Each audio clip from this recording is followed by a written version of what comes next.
Hello, chat. Fuck, I am a little tired, I'm not gonna lie to you. More physically tired because I've just worked out and then did a dog walk afterwards, which was more of, you know, just activity that I wasn't super prepared for, but we are here.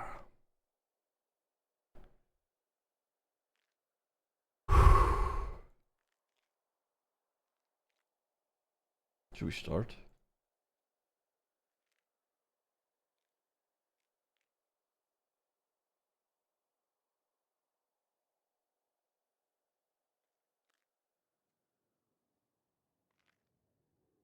Where are the pups? I'm sure they're with Amanda right now, running around the house. Hello, Ziggy. Should we be scared? I don't know. Maybe. Ooh, it's one song behind, Jenny. It is one song behind. We'll see if it works.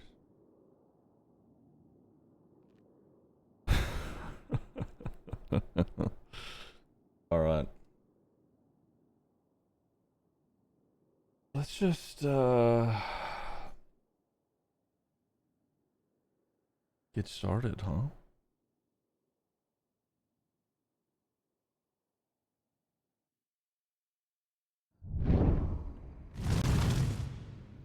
Oh.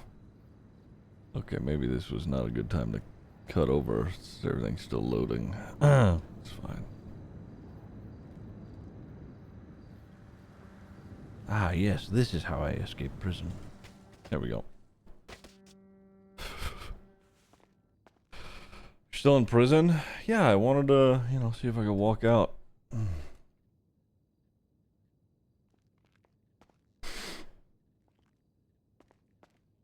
I wasn't gonna not try this. Are you kidding me?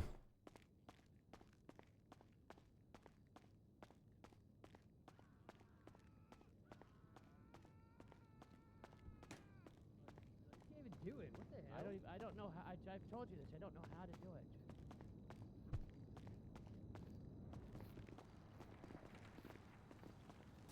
do it. You hang on.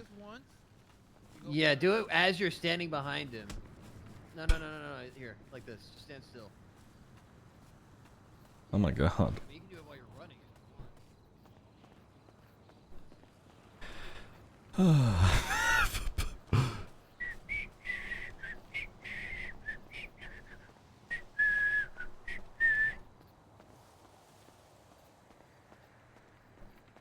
See if I can just make it out this bitch.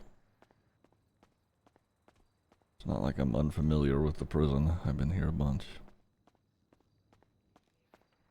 Oh, let me swap songs. That's not what I want. Nothing to see here, fellow prisoners. That's right. Jail tablet and old bread.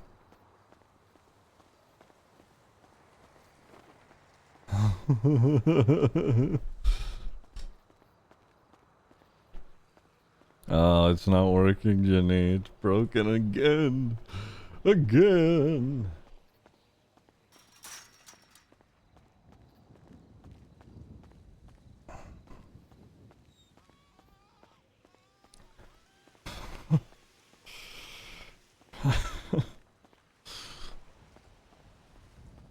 All I had to do was spend a night in prison. Let's see if we can walk out. No, fuck. Alright. Hello, prison guards. I'm not meant to be here.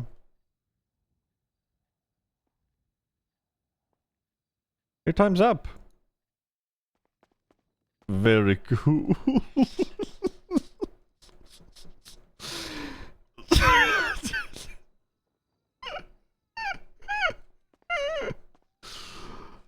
Very cool.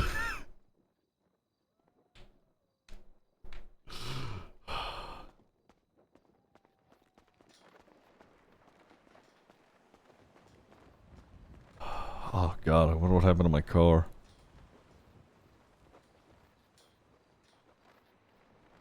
Says it's at Davis PD.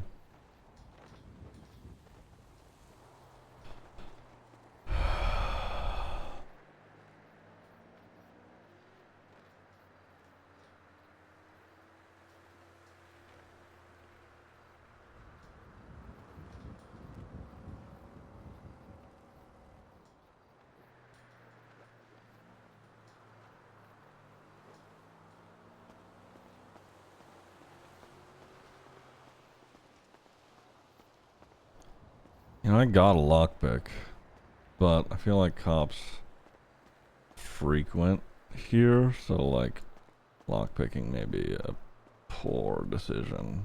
Just locked it as fuck.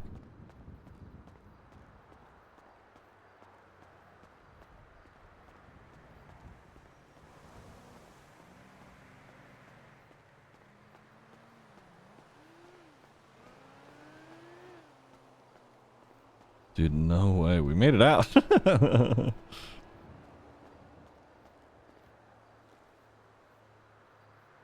Ziggy go to jail? Ziggy jumped into prison so he could have a chat with Barry. But the chat didn't happen. So he instead, you know, he went in dressed like he was supposed to be in prison already. So I spent a night in jail, so I could, because when we did that, the prison went on lockdown. So I just pretended that I was already in custody and was like, you know what, if it's all right, Mr. DOC guard, me and my good friend here, and that was Barry, we're just gonna go to sleep in our prison cells. So they let us go to sleep in our prison cells, and I woke up just now and I walked out. Yep.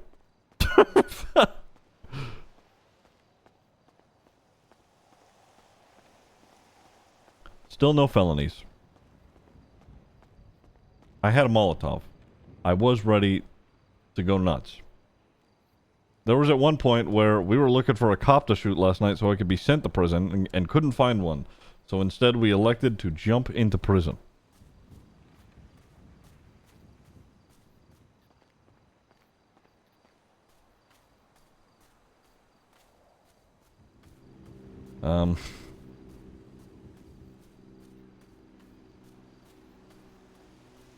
Jedi trickery, yeah.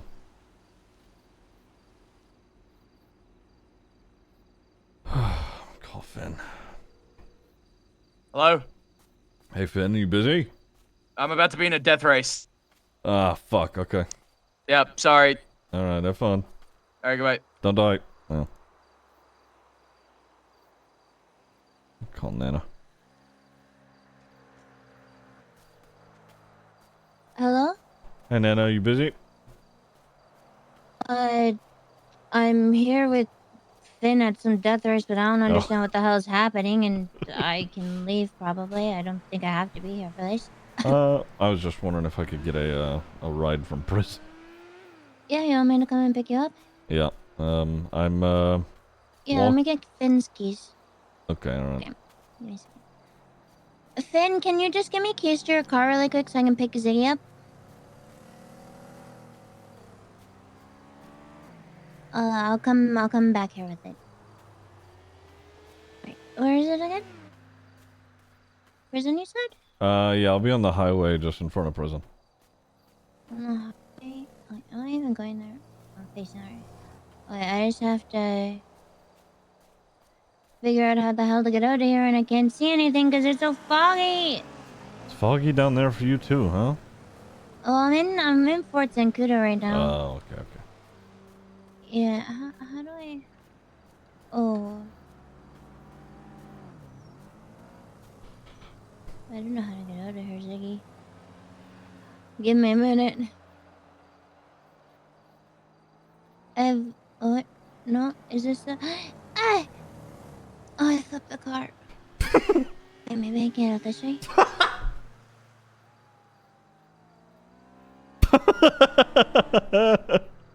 I'm gonna figure this out. I'm stuck in Fort Zancudo. I believe in you.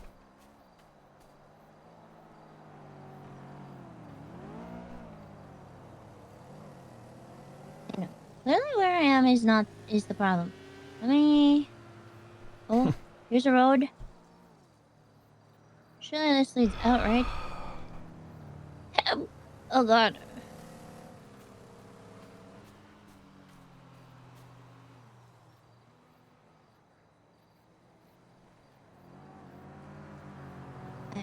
Did you get booted out of the prison? I fucking walked out. I think I found the exit. I walked out. What is that? No. Wait. This way? I can't believe. Oh, I did. I found the exit. I found the... Oh, thank god. To be fair, Fuck this I place, did we're never get coming back. relatively lucky that it was, you know, server restart. So, Alright. you know. You said you're coming down the highway? But I did try to get there faster than I could. Yeah, I'm just out on the highway in front of the prison by some cacti. Okay. I'm coming down Route 68. So I'll cut across one of the desert spots near the prison. How are you feeling? What did you end up doing? How did you get caught? Well, funny story. I didn't. Okay, oh my god, thank god I have a brake on me. I crashed the car and it broke. What happened?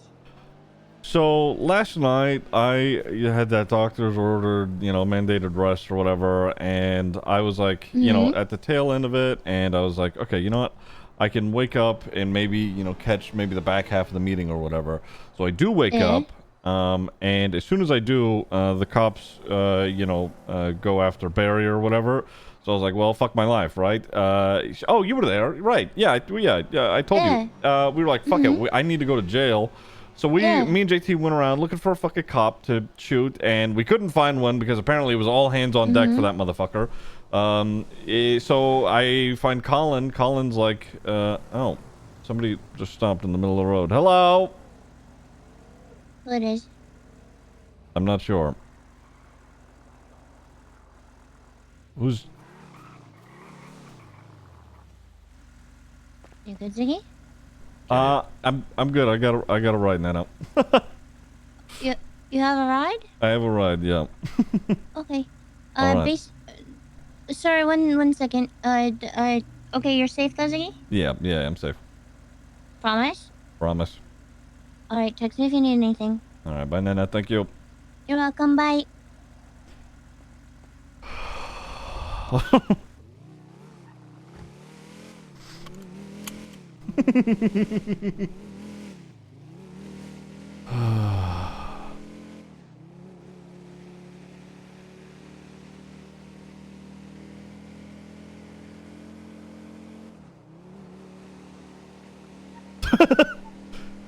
You didn't have that beard last night, did you?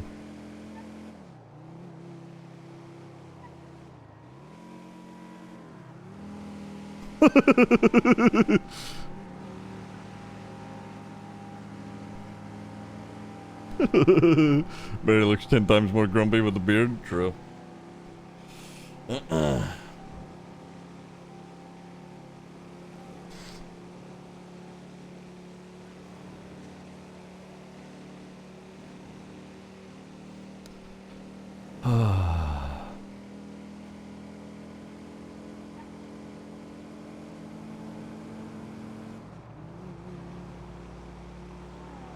Would you rather me wait till we get to where we're going before I talk?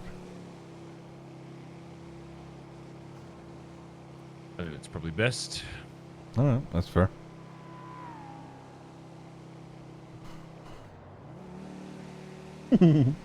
My God.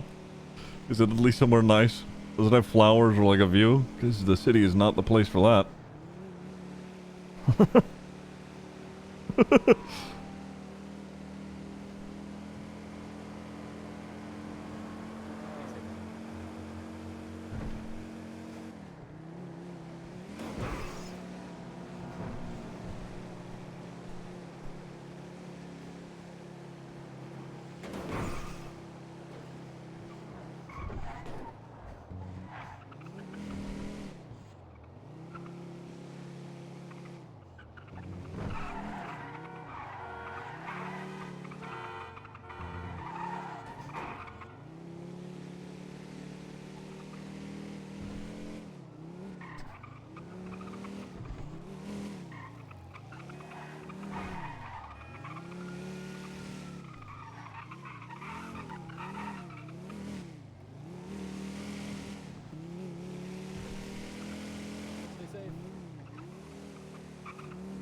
Going to the bar?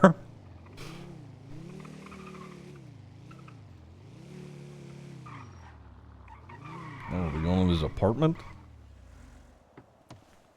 Yeah, those stupid pants. Alright.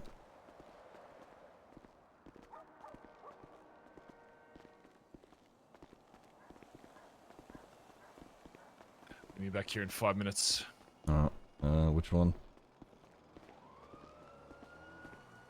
Just making sure I know. Just meet me in the yard in 5 minutes. Okay.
I love this car. There we go. Jesus.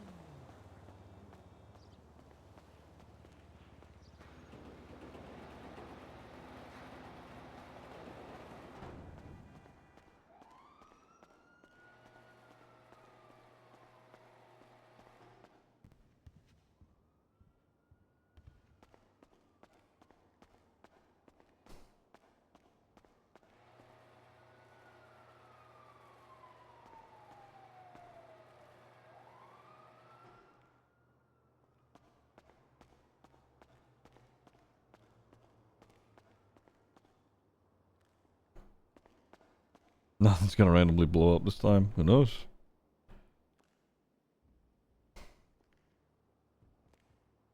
Oh, wait.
Anxious?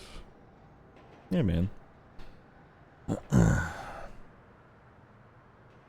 Yeah.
Barry's 5 minutes or like more like 10 to 15. Of course, yeah.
Barry's 5 minutes or your starting screen, yeah.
Do you want me to get in?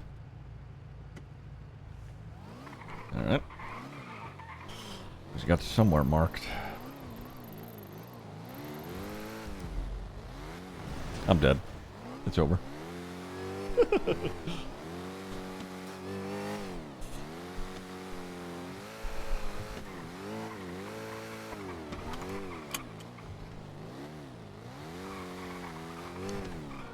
Do you remember what I said about the nice view? It's got a pretty good view of some mountains.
Oh, good. Oh, not good. I was like, oh, the fog left. Oh, we're at church. Great. Great.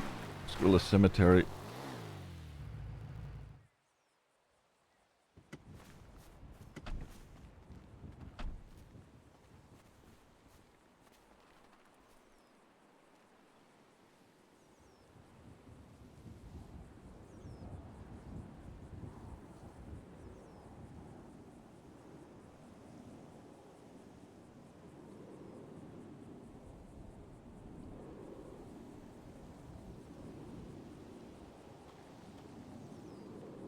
Now, before we have our little chat there, Ziggy, it's imperative that during this conversation,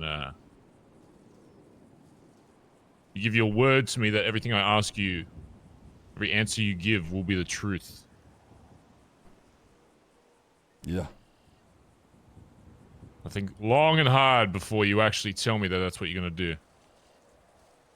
Because I promise you, Ziggy, after the conversations I've already had being back in this fucking city for 2 fucking days, I can promise you that the truth is the only thing that's going to save this club. And if I find out that when people have conversations with me that they are either lying or holding back on something, because to me, holding out on information is the same as lying. I am your PM after all, and if I demand an answer from you and you refuse to give it for whatever reason, I will consider that, say, let's just say I'll consider it a very bad thing. As you should. Alright.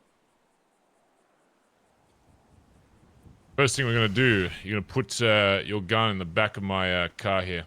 Sure.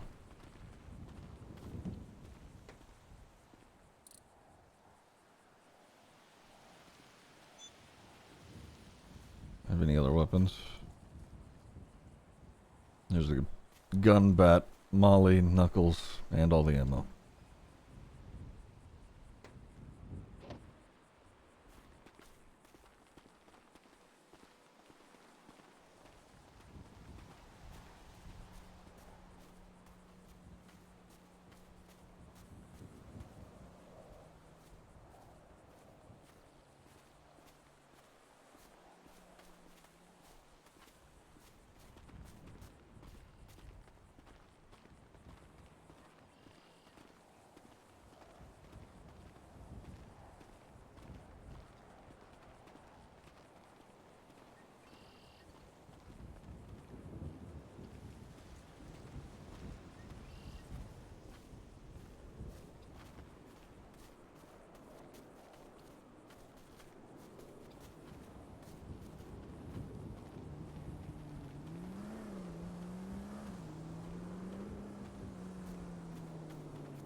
You know where we are?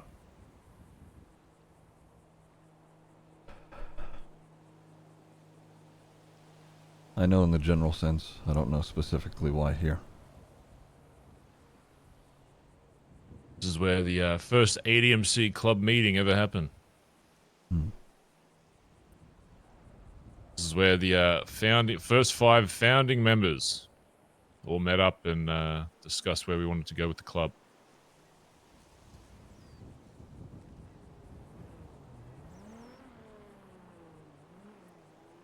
Fortunately, around as many as 5 anymore. Fortunately, there's only 3 founders left in this club. The other 2 are obviously no longer with us for very different reasons.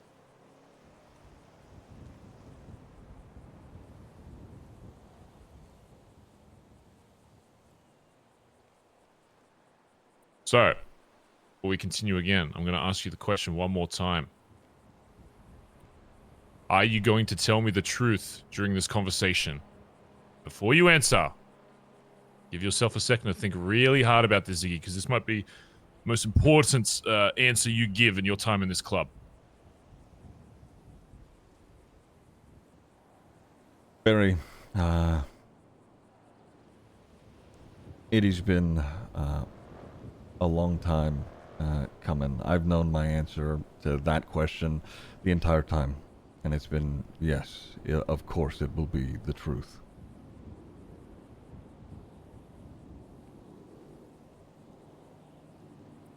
Okay. Who are you texting in the car? Nana. She asked me if I was okay.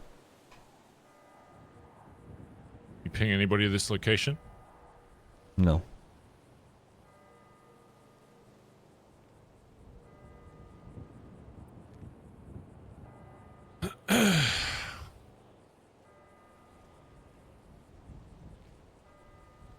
Heard you took a trip to Australia. I did. Yeah. Tell me about that.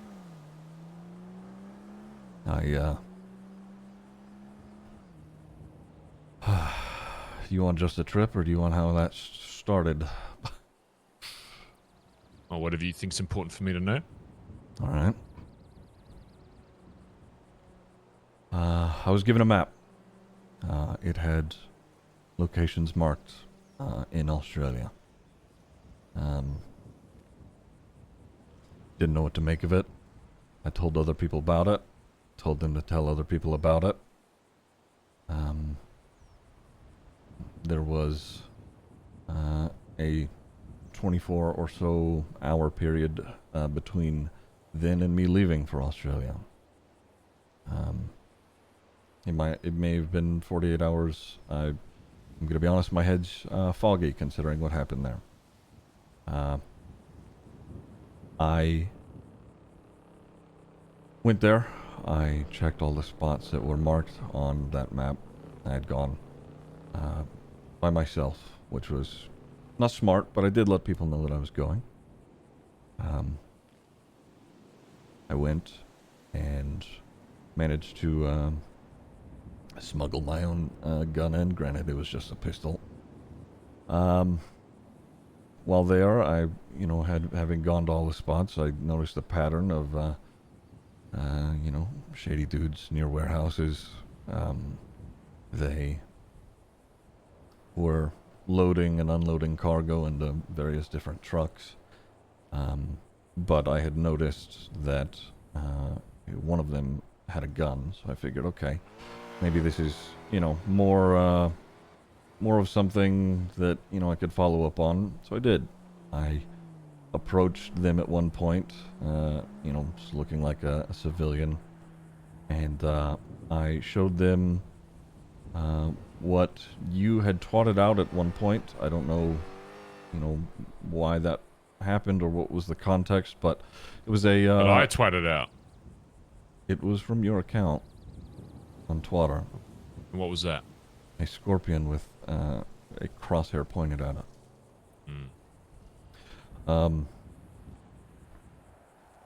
So I showed them that. I said, well, first off, when I walked up to them, they told me to fuck off. I showed them that, trying to see if they knew anything about it. They asked me for a building ID after I showed them that. Of course, I didn't have one. And after that, they flashed me more of their guns, told me to fuck off again. So I did, but only kind of. I kept frequenting these spots because I wanted to see what I could see. I wanted to see if I could figure out any information about what their significance was, or where you were. They caught on to that, and we had gotten into a chase. I took off into a semi-rural area. They shot my car. I had to get out on foot.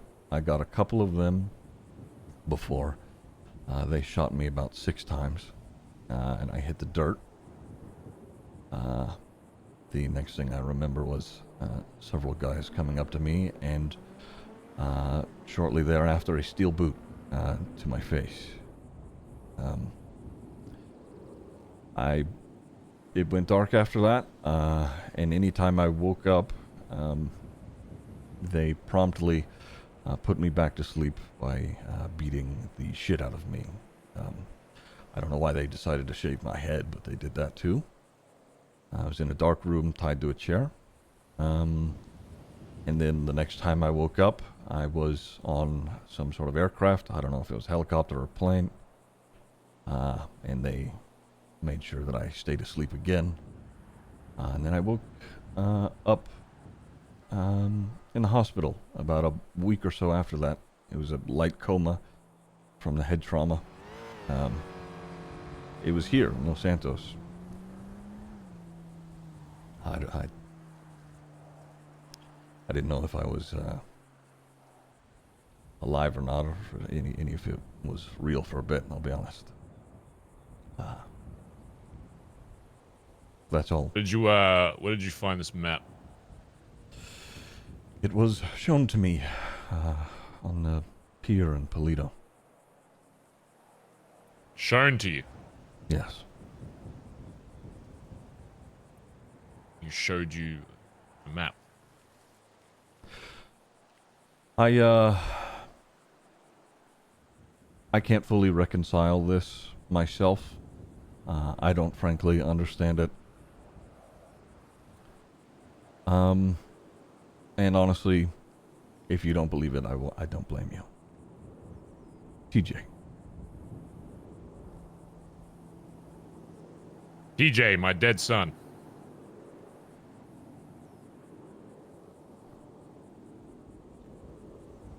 I don't blame you for not believing it.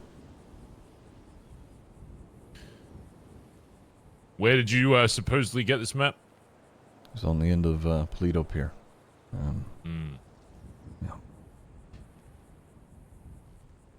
I'm gonna go ahead and assume you found a map, and maybe that fucked up head of yours is maybe putting things there that weren't actually there, unless you're actually trying to imply to me that my dead son is walking around Los Santos. You know, I have been blaming it on my coke withdrawal because I had a relapse, you know, like a week prior, so maybe it's that. Once you got this map, what'd you do with it? I told Benny about it. I told Kelly about it. Why specifically Benny and Kelly? They were the people that were already planning on talking to me that day. I told them to tell other people about it. I gave them, you know, a documented copy of it so that they could.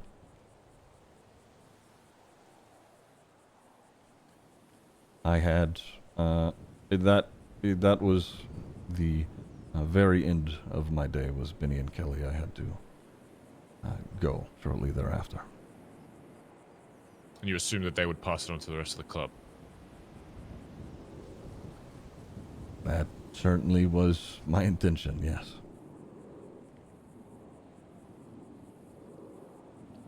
Alright. What's the deal with all these photos in Shang's house?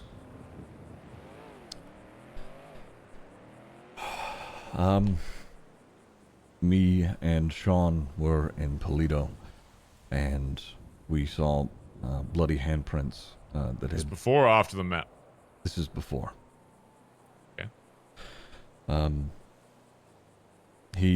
Or rather, we saw bloody handprints that led to Shang's house, and we were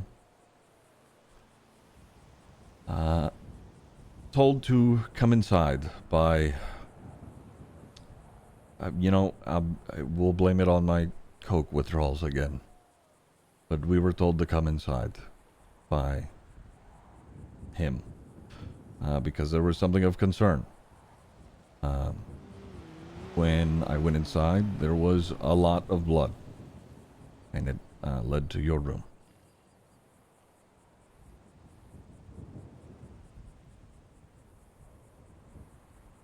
Did you ever figure out where this blood came from?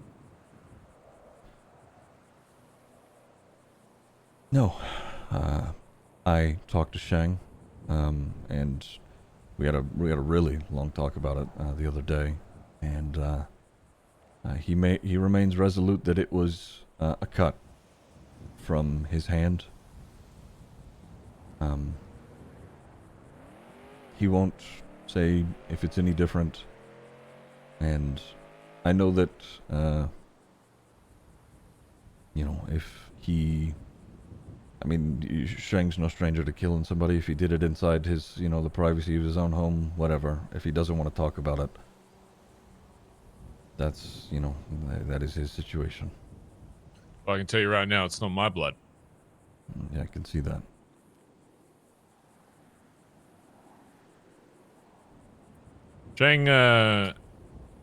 Shang said that he thought there was an implication that he was somehow involved in my disappearance with all this shit going on.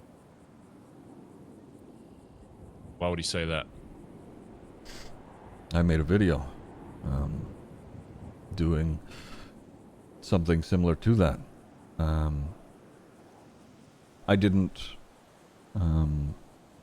know the exact situation, but there was drag marks leading out of your room and a lot of blood in the house. And my initial thought is Barry is hurt. But after a while and having, you know, just reconciling with my thoughts, I cast that thought out because why would Shang do that? But yes, I had made a video that was, I mean, I'm sure you've seen it and have plenty of questions about it, and I'm free to, or I'm more than willing to answer them. I'm wrong about a significant bit in the video itself. Let's not skip ahead. I'll get to that. Sure. Yeah. So when you figured out that this blood wasn't mine, or at the very least got some kind of confirmation from a club member that it wasn't mine, did you have any further conversation with Shang about that, other than him telling you that it was, you know, his hand cut or whatever? Not up until the other day. No. The video was released. We had a club meeting that night.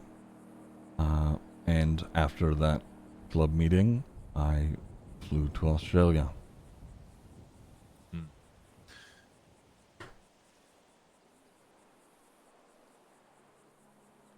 Sure, you can understand from another club member's point of view when he's got multiple members looking towards him, insinuating that he had something to do with the disappearance of a PM. Of course, I mean, and not just any member, a high command member of his club. Oh, we talked about it. He gave me his full perspective, and I fully understand it. He was right to be angry, and honestly, my methodology and of handling that wasn't good, and I have no problem saying that. Yeah. How did that conversation between you and him end? As in, what stance did he kind of walk away with, and vice versa? As in, are you on good terms now? Are you just avoiding the topic? Where's it left at with you two? He told me that, you know, he understands why that I went into his house. He is upset at how things were handled, and I should have came to him, and I agreed. And we discussed at length about how maybe situations in the future could be handled surrounding the specific topics that we went over. And it was amicable. I think that there is, I mean, he said that there's a part of him that is lost respect for me in some ways. And I told him I don't blame him. But, you know, he clarified things for me during that talk, and I got to, you know, give perspective on my end of things, and he seemed to be understanding of it. At least I would hope. Okay. This video you made, quite a lengthy one. Yes. 20 minutes, if I remember. Yep. Hmm.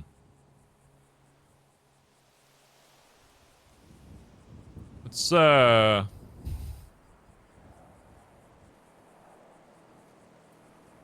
actually, how much do you know about, where I've been? I was told by a couple of people that since you spoke to High Command for them to come do a vote amongst one another, that meeting after that, you had been, I don't know the exact timeline of events, but you had been taken by, I would assume, the same people I may have been taken by. And I know the estranged son detail as well. Hmm. Well, let me give you a little TLDR, so you're all caught up. I've already explained it to people there at a meeting yesterday. Chat, what's the emote where you like For the last, dust yourself off? Is that wipe off or like? Yeah, it's probably something we share timeline-wise is a little fucked because of the shit I've been through, but I'd say at least the last 10 months or so, shortly after TJ's passing, I'm sure some of the club noticed that I would disappear for sometimes a couple days, week, at most a month at a time, whatever. And few that would ask where I went, I would always tell them I was on a booze cruise.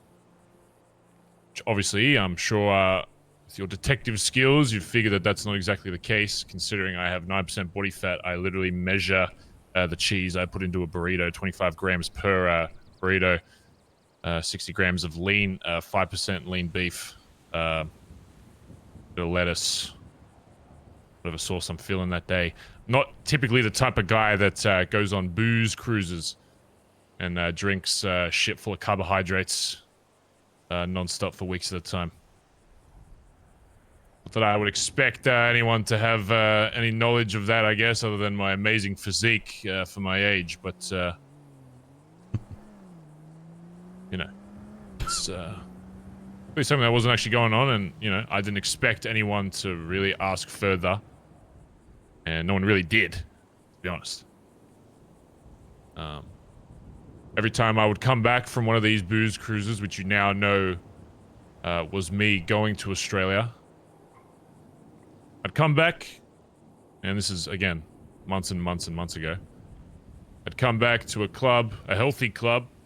Members are growing, got more prospects, hang-arounds, whatever. Making money, selling guns, buying more club cars. Meetings are able to be done without me even being there at that point.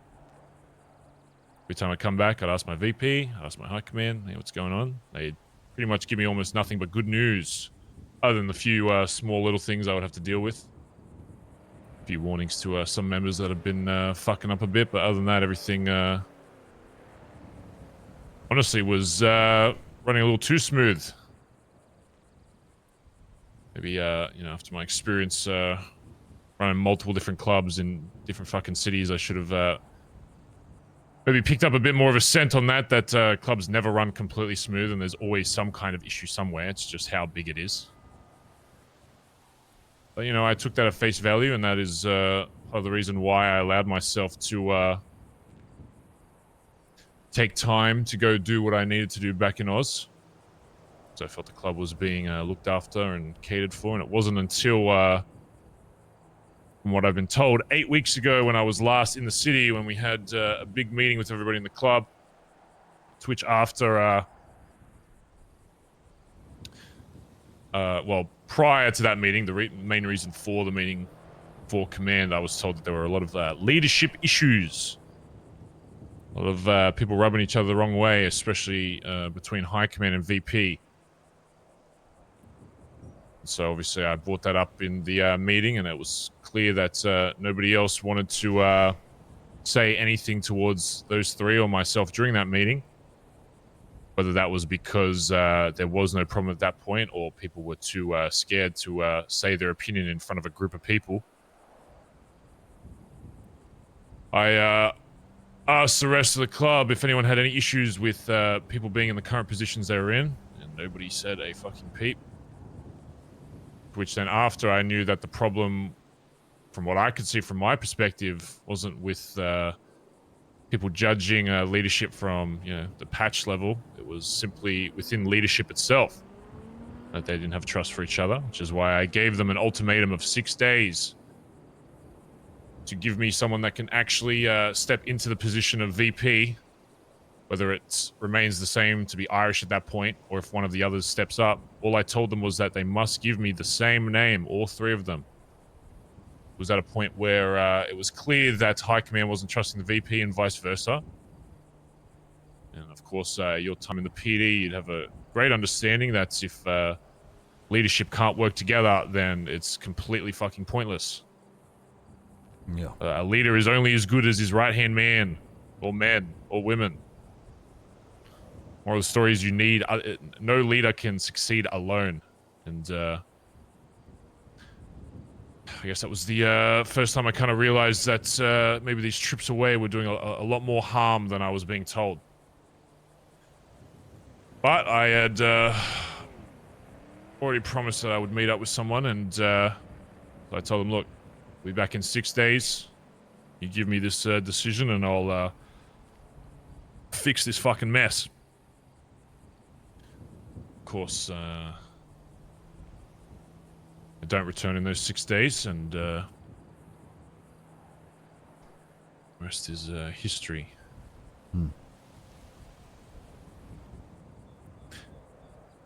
Any of them tell you where I was during that 8-week period?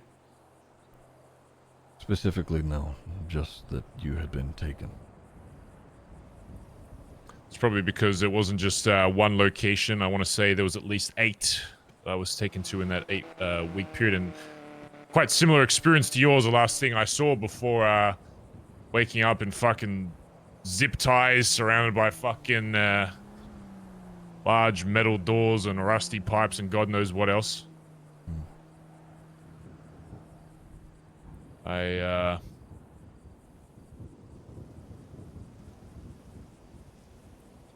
first woke up and was surrounded by a bunch of dickheads and voice changes, and half of them not even speaking fucking English.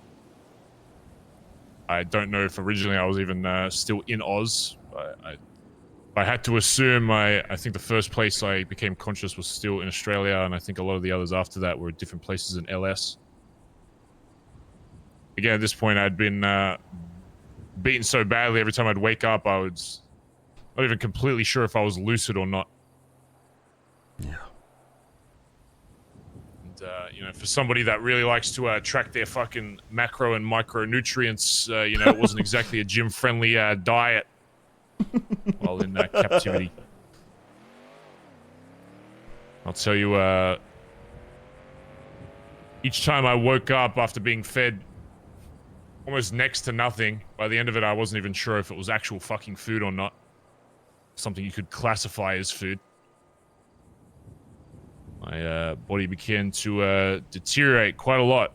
Very to the point food. where the Lucky. final location before I was released, I guess, which by the way at no point was ever told to me that that was going to happen. There was a few times where they showed me a few photos of the club searching and them just laughing, saying that nobody was actually coming and nobody had any idea where I was. But the final night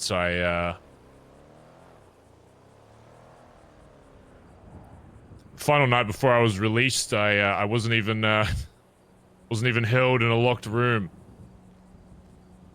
I was held in a one of the rooms in the old motel in Sandy Shores. Fucking shithole, windows busted, roofs fucking caving in. But I was so malnourished and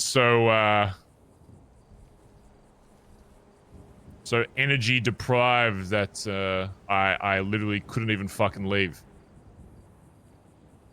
The door was wide open. I don't even think there was any guards in sight. I just remember waking up at night, seeing the fucking moonlight out the fucking window, and not being able to do anything about it. Do you know what that feeling is like?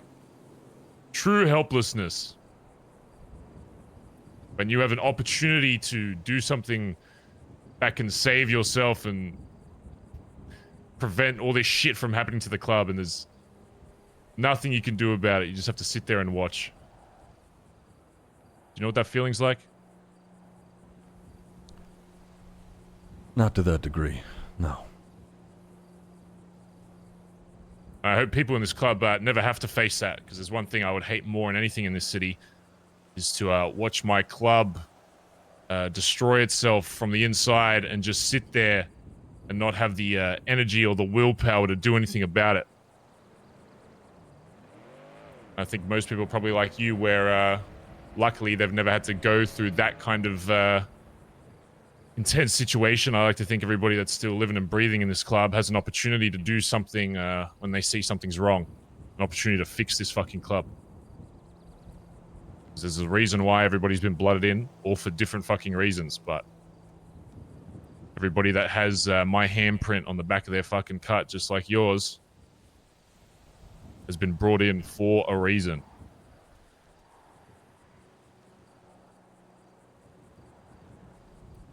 So, after all this shit I go through in this 8 weeks especially, got a fucking bag over my head. Apparently the club does some big job to exchange me for fucking drugs. And I get taken back to this fucking island, fucking sack taken off my head, and at that point I'll be honest, I thought I was still in a dream. I don't even think I reacted to seeing the club. Again, the only reason I know it's 8 weeks is because I was told that. You could have told me I was gone for 2 years, I'd probably believe you. With how fucked, I'm sure you understand this, with how fucked getting your head fucking kicked in messes with your sense of time. Yeah. So I come back, fucking chugging down any fucking bottle of water I can fucking get, any bit of food I can fucking get, just to try and refill my shit to the point where I'm fucking throwing up on my fucking self. My eyes are still fucked. I don't know if they'll ever be completely resolved. Anytime I take off these fucking glasses, it feels like I'm staring into a fucking solar eclipse. Be a side effect of literally being surrounded by fucking darkness for 8 weeks straight. Yeah. So imagine my reaction when I come back, and before I can even go to sleep for the night, I get a video shoved in my face along with a list that has 7 names on it. At this point, I'm barely even, The only action I've taken up until that point was enacting the promise I made from 8 weeks ago on that 6-day, ultimatum that I gave. So I know at that point, I'm in no position at all to be making judgment calls on anything with how fucked my head is. So I'm just basing my only actions off things I promised that I would do when I returned, which was to demote all 3 of them if they couldn't give me a name. And if you've had an opportunity to check the whiteboard recently, you'll see that we currently do not have a VP or any high command. We only have 5 command members and a fucking PM. Yeah. So after hearing all that shit and being disappointed with my leadership that they couldn't even work together enough to give me a fucking name, regardless of whatever other situation's going on. Because again, from the timeline I've been given, there was at least a week or 2 after that deadline had passed that they had opportunities to maybe have a little homework extension on that fucking 6 days and see if they could have, worked together to be like, come to any kind of, at this point, any fucking name. All I really cared about was all 3 of them just giving the same fucking thing. And maybe them looking past and saying, you know what, maybe it's actually not the position he actually cares about. or if he's actually going to take value on what the name is that he gives. Maybe he's actually just looking to see if his fucking high command members can actually fucking work together. Yeah. Because clearly that's not the fucking case. And I'm still having to go through hours and hours of fucking conversations to get to the true root cause of all of this. And it's not one individual thing. To me, it seems like a bunch of things that have been building up over time. Which again, I don't put myself aside. I don't push the blame off myself for. Of course, if I was around to identify more of this shit earlier, I'm sure a lot of it could have been resolved and we could be in a very different situation than the club is in right now. Yeah. But unfortunately, that's not the current world we live in. And I'm not too much of a person that likes to dwell on past mistakes. I like to just make a decision. You know, I don't know if you've ever heard me say this, Ziggy, but I learned a very important lesson back in the BBMC days when I was VP. Myself and Dundee were on a job, along with 4 other fucking members of the club.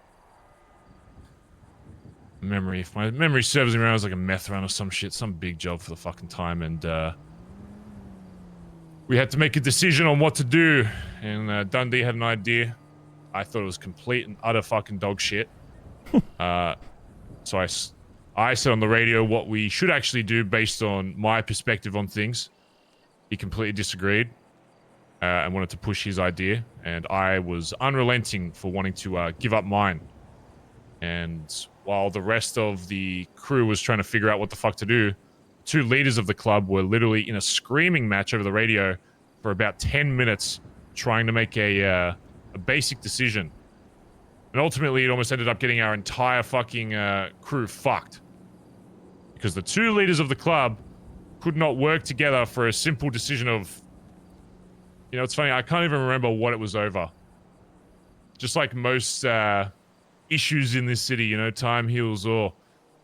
I couldn't even remember what the fuck we were arguing over. I think it was whether we go north or south to fucking ditch the job vehicle. Something as stupid as that. And it almost resulted in our entire fucking crew getting fucking shot up by cops.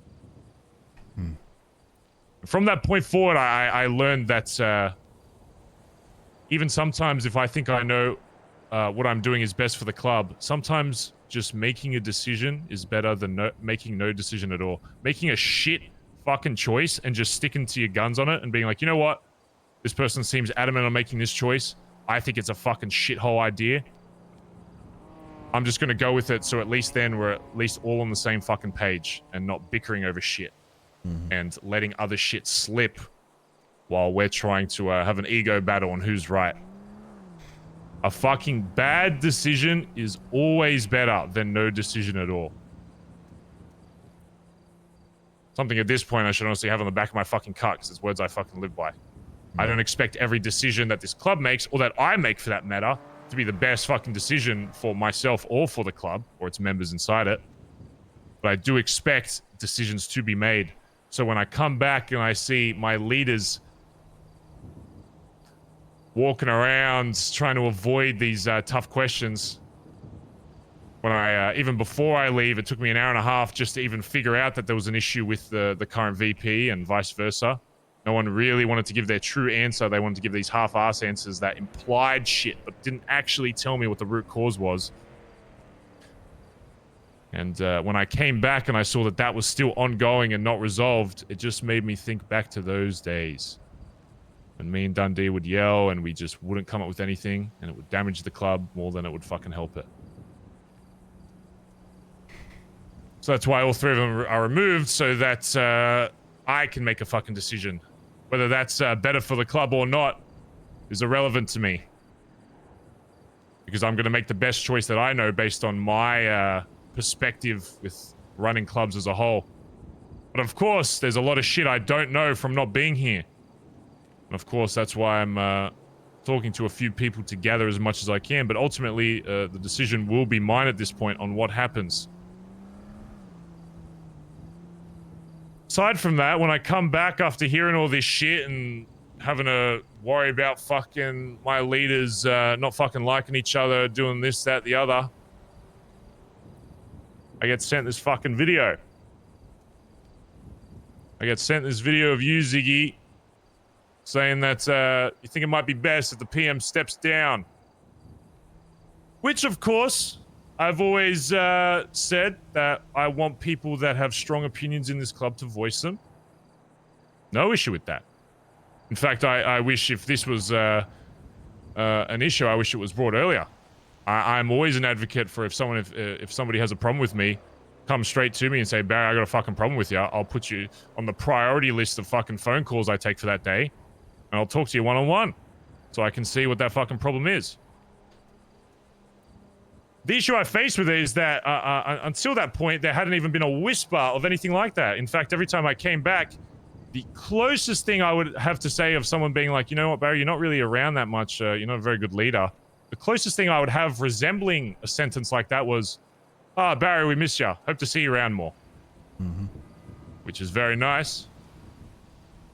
And I appreciate that. But it is in no way the same thing as, hey, by the way, Barry, I'm starting to think maybe you're not a good leader because I haven't seen you around, and this is why.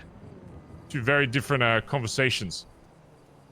So when I come back and I see this video, and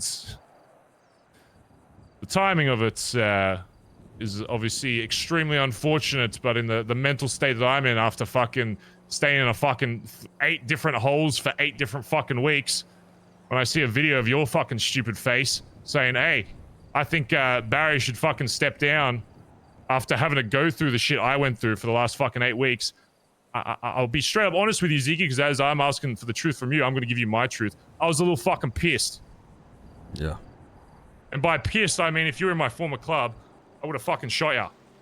Yeah. If I was the same Barry I was when I left off in the former club, there'd be no talking right now. Your brains would be splattered all over that fucking concrete wall behind ya. Yeah.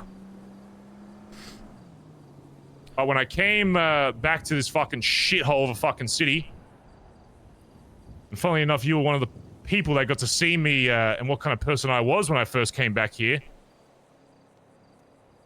Very, very different from the person I was when I left. We're doing fucking private security work, making some money where we can. Yeah. Talking to random people, getting a little goofy, you know. Doing whatever we need to make some money. I can promise you, Ziggy, that is a very different person to what I was. And that's intentional because I think anytime someone comes to a new city, they should give themselves an opportunity to start fresh, to be new, you know. Even after all the shit I went through with Dundee, you know, I was still talking to him when I came back. Of course, some history is always doomed to repeat itself, and you know, I can be naive to that, self-admittedly. But that doesn't mean I'm not going to try. But regardless of all that, when I come back and I see this fucking video of you saying to step down, it rubbed me the wrong way. And then to follow up with that, when apparently, when I was told, 2 days or so after that, during a big club meeting, at the end of it, Edbert posed the question, if there's anyone else that thinks Barry should step down, raise your hand. And 7 fucking people raised their fucking hand, including a fucking prospect. Looks like dead. A prospect. Can you believe that?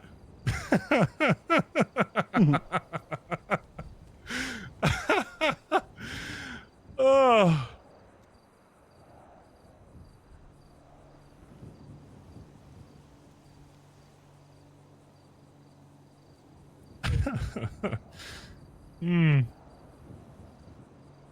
God, a fucking prospect raises their fucking hand, Ziggy.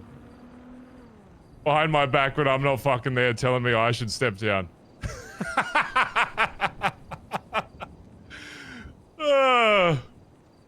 That's some fucking shit, huh? 5 years of my fucking life, previous club, giving my fucking all to do what I can to learn how to run a club. I come back wanting to start my new fucking fresh life, not even wanting to do anything with a fucking MC. all the former people I knew were either dead or fucking doing something else, you know. I wake up and you probably saw little glimpses of how fucking stressed I got early on, having literally 30 fucking people waking up in that fucking city, and you know who they're fucking calling Ziggy? That's right, good old Barry Benson, the former leader of a club that was 5 years ago. 5 years is a fucking long time, you know. I know for some people it might have felt pretty quick, but 5 years is a long fucking time to want to go straight back into the same life you wanted. But I had 30 plus people calling me every single fucking day, looking for a fucking answer as if I was still their fucking leader. I really didn't even have a chance to enjoy the city for my fucking self. The second I came back and people recognized me, they instantly fell back in the same fucking routine they were. Oh, Barry's here. Barry's the leader. He'll tell me what to do. He'll get us out of this. He'll help us make some money. He'll give us a fucking home. Nobody fucking asked me what I wanted to fucking do. They all just assumed. Oh, Barry, when are we doing this? Oh, you know what? Let's get the old crew together. Do some jobs. And I go through all that shit and I say, you know what? Fine. If people really need this home that bad, you know what? Maybe I still have a little inkling myself. Fuck it. Put all this fucking energy into picking my first 5 founding members. One of which shot the other one. So maybe I'm not as good as, you know, picking members of command as I once thought. Even though he may not have physically pulled the bullet on my fucking son, he was the direct reason why TJ is no longer fucking here. Probably part of the reason why multiple people in this club have come up to me claiming to have seen TJ because of how important he was to this club. I don't blame people for having visions of TJ, but if people are going to come up to me and claim that he's a fucking ghost walking around Los Santos, handing out fucking maps and opening fucking doors, I'm gonna call you a fucking stupid cunt. But, of course, I know the real reason why they're seeing him is because he was a very important figure in this fucking club. And, you know, I'm not gonna shut down people I'm not gonna tell people to stop having visions of my son, you know. People can't control that. TJ, shut the fuck up, please! You know, if you visualize anything really hard, I'm sure you can fucking see it. And all this work and all this shit of building up this club, figuring out the fucking name, paying fucking Finn to get this fucking embroidery and patches done and all this shit. Having to make everything from scratch. One thing that I didn't learn in fucking BBMC, because it was a club I got the pleasure of joining into, ADMC was completely different. It had to be built from the ground up. Sure, I had some experience, and a lot of people had some experience in the former club because they were in BBMC, at least for the end of it.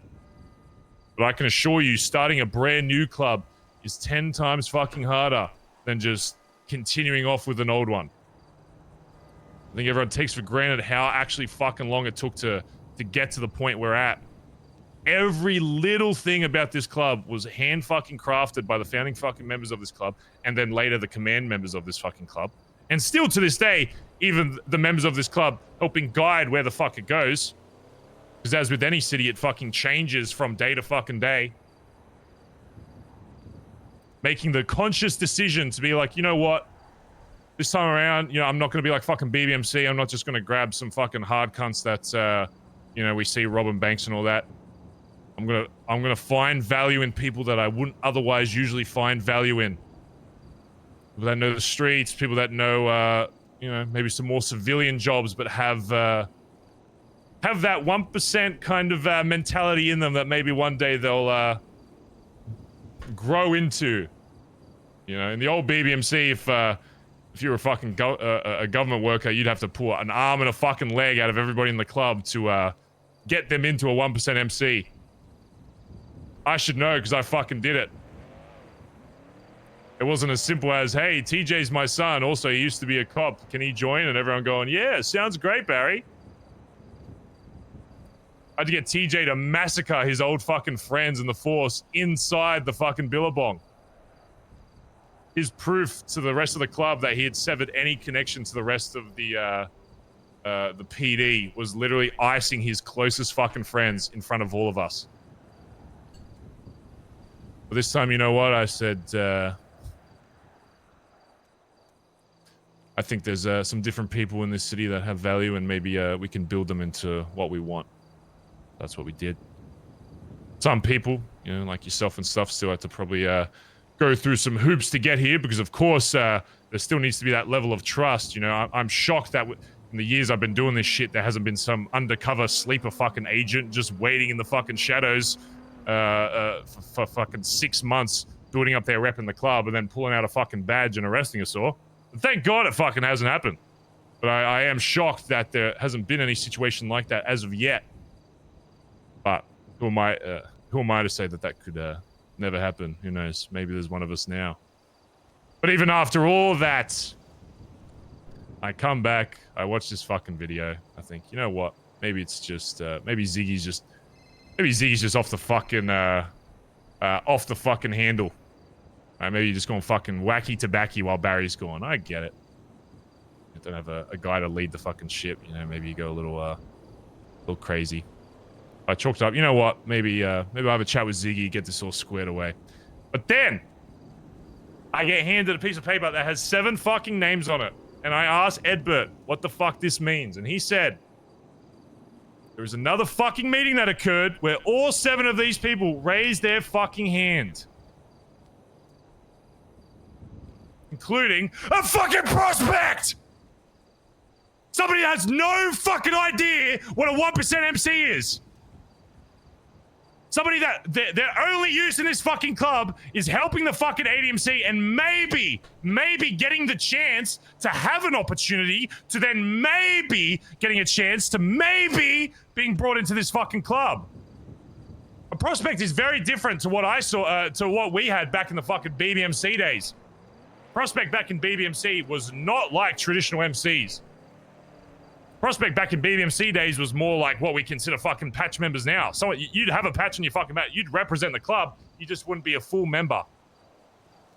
A prospect in ADMC is the dirt on my fucking shoe. It's somebody that wants to prove themselves to the club so that they have a chance of fucking joining. So you can understand why I think it's funny that one of the people that raises their fucking hand behind my fucking back while I'm in a fucking cabin in the fucking woods somewhere, begging for my fucking life like a fucking...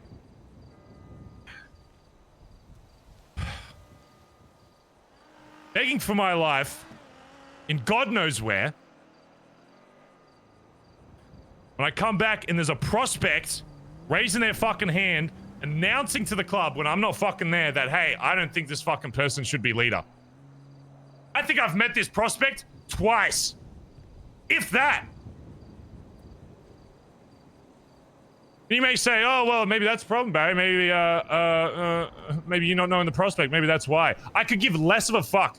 A prospect is none of my concern until they are at the closest point to becoming blooded in. That's when, only then, I will begin to start trying to understand who this person is and actually seeing if they're for this fucking club. Until that point, I could give 0 fucks who you are. Sure, you can wear a little, a black, denim fucking jacket. That's great. The only reason for that is to, stop them from getting fucking shot up while doing work for us. And even then, it's not even about them getting shot up. It's about if they're doing a job for us, let's say they're fucking, I don't know, transporting some fucking drugs for us, right? It's only so that if those drugs get intercepted or interrupted by another crew or cops or whatever, we have more than enough reason to get that shit back. That is the only reason. Other than that, I could give less of a fuck who these people are until they're in this club. Once you're blooded into this club, completely fucking different story. I'll put my life on the line for you every fucking day. I might not have little one-on-ones where we talk about our feelings every fucking day. But I sure as hell, you call over the radio, I'm getting fucking shot at, and there's a spot on the fucking job, I'll fucking be there. That would go for any, regardless of fucking rank in this club. You're blooded in, you get into some big fucking shit, that's gonna result in you either getting killed or getting fucking sent to prison for the rest of your fucking life, I'll fucking be there. But I just, and again, maybe it's my own fault. I just don't understand where this little prospect's ego came from to think that he has any right to decide who should be running this fucking club. I just think it's fucking hilarious. And then not only that, to put all that aside, I've got at least 6 other members with their hands raised. I do know at least mostly who I am, I guess, but apparently not. And again, maybe I should take more fault when it comes to patch members for not introducing myself a little more to them. And expecting them to be able to, you know, create their own path in this club and not need someone to handhold them the entire time. But maybe I'm wrong for that. But it's gotten to a point now where there's 6 other people that raise their fucking hand when I'm not there, claiming that they have a problem with me being PM. And this isn't, oh, you know what, I think we should have a conversation with Barry and we should bring these points up. No, this was a vote on, as of right now, should Barry step down as PM, and they raise their fucking hand. What if that went through? What if I didn't come back? What if you guys didn't fucking find me? That would have been enough maybe not enough to actually go through with it in the actual technical way of the club, but it would be more than enough to show to the other club members that, hey, you know what, maybe Barry wasn't right. They start thinking all crazy, you know what, Barry hasn't been around to give his side of the fucking story. Barry hasn't been around to say this or do that. You know what, maybe I agree with them. And it just builds from there. Problem I have with this is now I have to figure out where this all stemmed from, or if I have 7 people in this club, well, 8, that all of a sudden, the second they know I'm gone, or missing at the very least, all feel as though it's the right time to put their opinions and publicly say them to the rest of the club, get it out there, and not to Barry's fucking face. Because again, up until that point, if their issue is, oh, Barry hasn't been around, what about the times I have been? Not a single one has even echoed even the slightest implication that that was a problem. And I know what they say, oh, Barry, you weren't around, I couldn't have a one-on-one with you. Well, then what the fuck is the point of having any other leadership in this club if you're going to say, well, I can only express my opinion to you? The entire point of having leadership in this club, when I'm gone, the VP is the acting PM. When he is gone, high command is in charge of the fucking club. As low as it needs to fucking go to make sure the club is always running no matter what, no matter who's fucking around. There was not a single time that anybody echoed to me in any kind of fucking way that they had a problem with me not being here. So I can assure you, I'm, despite how people may think I lead this club or how I've been in the past leading former clubs, I'm a pretty fucking reasonable guy. You bring a problem to me and it actually has sufficient weight to it and you actually put effort into trying to provide a fucking solution, I'll help you get one. And if they come to me and say, well, I'm a little intimidated, I'm a little this by you, I'm sorry, it's not a fucking excuse. If you're in a 1% MC and you're intimidated by anybody in this fucking city, you're in the wrong fucking place to begin with.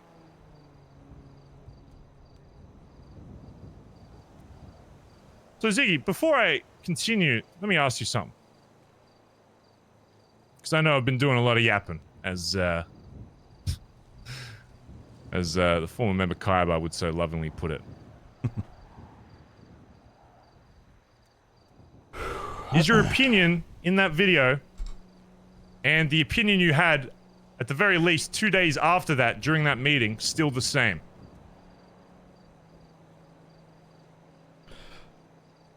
I have return questions, if you'd allow me. Sure. That's what I'm here for.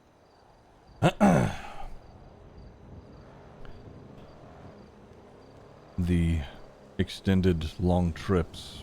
And so I'm gonna preface what I say, and I'm not gonna, you know, try and dance around this because I have had this on my mind. It was the week of that meeting that you called the vote in High Command where I really started to think about why that started to happen. I started to wonder what the root of this shit could have been, I did my best to have conversations that didn't really fucking happen. It was not up until Maggie was shot that that was the catalyst that started conversations for some people. They came to me, a video was made, and I realized that at the core, the club has a fucking problem with not talking to one another, and that is because we have been in the dark. Obviously, we didn't know. I didn't know that you were in that situation. Frankly, over the past year, just, being told what we were, how were we supposed to know anything different? However, if you're going to be here and your intention is to be here and to lead, then yes, of course my opinion fucking changes. But at that time, and being in the dark and not fucking knowing, I'm not gonna bullshit you. I think if it were the case where you weren't fucking kidnapped, had we known anything different then my answer would have been different then. But in that moment, not knowing, yeah, we needed leadership. Our high command were now at each other's fucking throats. Nobody knows what the fuck is going on. I understand your perspective, and you have the right to be angry. Honestly, if you had shot me, beat the shit out of me, whatever the fuck happened, I fully fucking accept it. Because I get it. Being in that situation, I mean, I was fucking there. Not as long as you, obviously, but I had my head fucking kicked in too. All right? So no, obviously, my opinion hasn't, or my opinion has changed, right? But then, we didn't fucking know. Nobody fucking knew. I made that video and made that decision because I wanted the club to be better, to be able to move forward with something. It was club first. You, Barry, are my fucking jacket. You instilled in me what a 1% is. To back the fucking patch, and I made that decision based off what I fucking knew. If you're here and you're leading, of course I want you as my fucking PM. But I didn't know then. And the situation with high command and everybody not talking to one another, it fucking sucked. So you know what? When Maggie was shot and people started fucking talking, I used that as an opportunity. Was it a good one? No, but I made a fucking decision! I made that video and people started fucking talking. I showed people everything that I could in a clear and concise way. Meetings, sometimes not everybody can fucking show up to them, but you know what they can see? A document. Something. Where people start fucking talking and figuring shit out. That's why me, Shang, Cora all ended up in fucking Australia. That's why Ed hosted that fucking meeting so people could be talking to one another. I guarantee if people knew the context that we now know, they wouldn't have made that fucking decision, including that fucking prospect. We were in the fucking dark, Barry. And I know you fucking suffered for it. I've had a taste of it. Obviously, it's not to that fucking degree.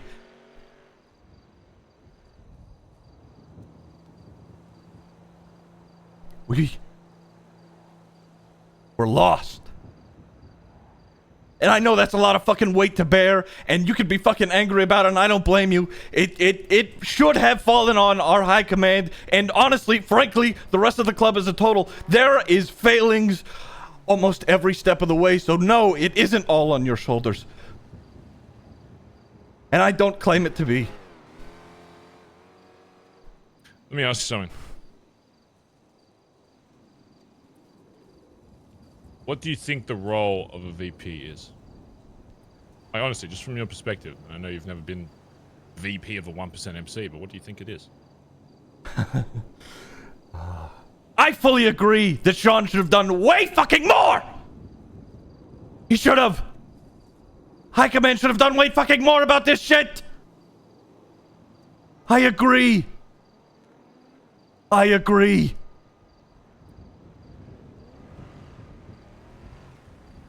How much have you interacted with Sean during those 8 weeks? Pretty regularly. And what did those conversations look like? Was it just, hey, how you going? How's your day going? Relatively casual to talking about things that have occurred within High Command, some of his frustrations. I'm the chaplain. He vented.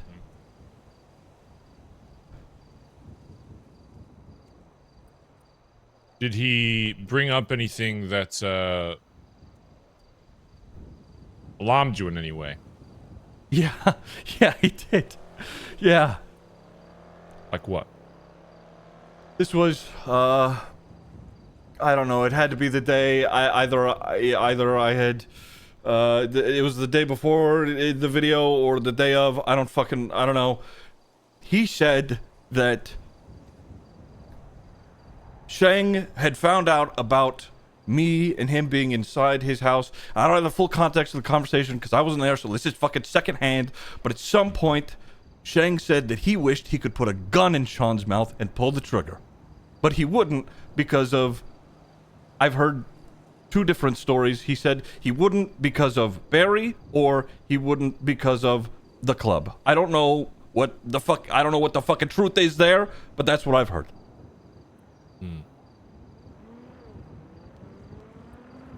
Did Sean ever say he was going to do something about it?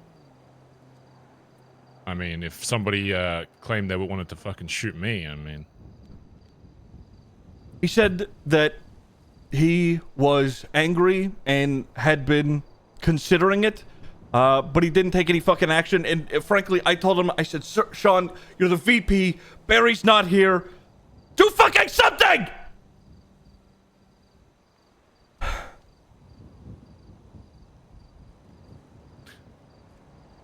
Why do you think he didn't? I don't have the answer to that, Barry. I don't.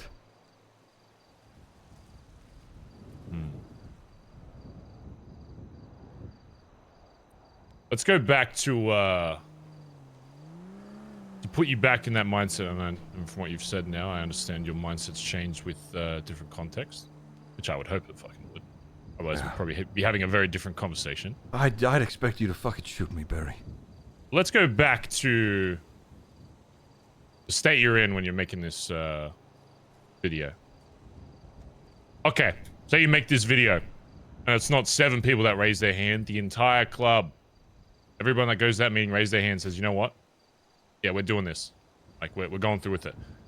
This is one thing I've always said. If the entire club looked at me and said, Barry, we want a new fucking PM, I can sit here and defend as much of my fucking spot as I want, but I would have no choice other than to fucking step down. If it was a unanimous fucking decision that the entire club no longer wanted me leader, despite how much I think I've done for this, or how much, you know, I put on the line or whatever, I would have no choice other than to relinquish my position, no matter what that means for my actual fucking own life. Let's say after that video, we have that meeting, or they had that meeting. Everyone raises their hand. All right, so now it's going forward. We don't know if Barry's ever coming back. We're going to make a fucking decision. All right? Because as I said, a shit decision's better than no decision.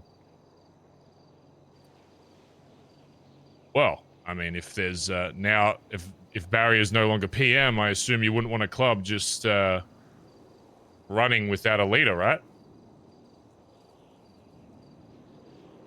So what's the name you would have given to go into that spot? Because, I mean, it's one thing to ask somebody to step down or get somebody out of a position. And again, your mindset might have changed now, but what name could you have given? What was your resolution to that?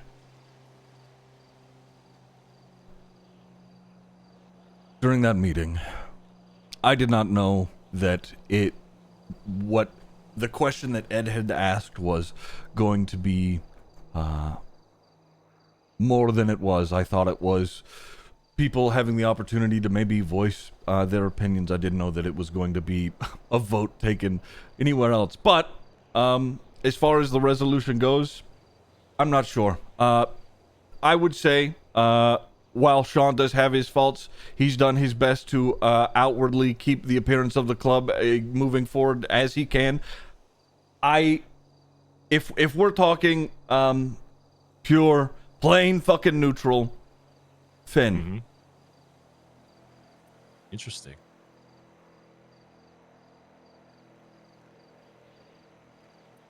Why is that? Because Finn only his all he knows, all he fucking lives and breathes is the club.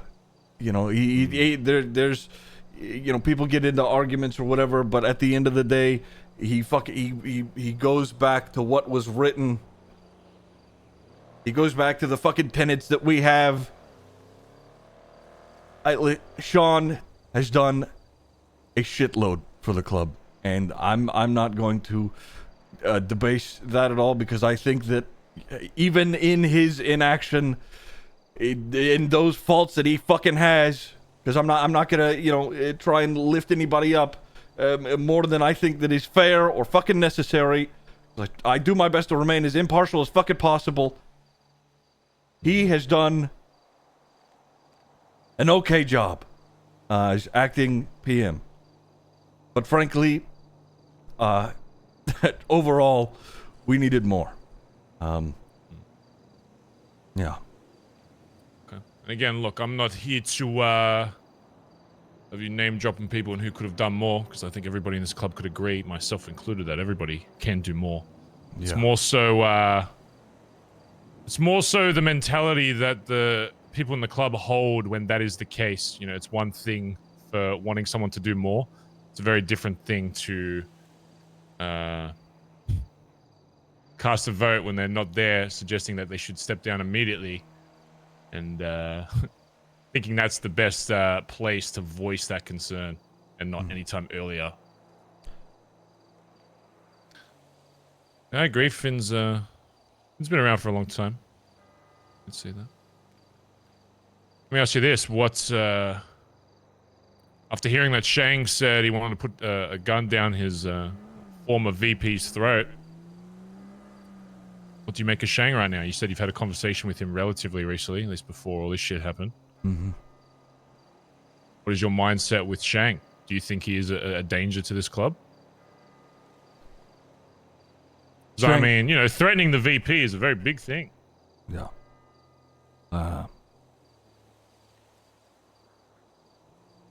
Shang has threatened the VP. He also threatened Dean Apache with a gun. He hasn't hurt anybody, and he made that very clear to me, that nobody should think that he would hurt anybody. But in one of our tenets is to trust and back the patch. And he has threatened the VP and already pointed a gun at another.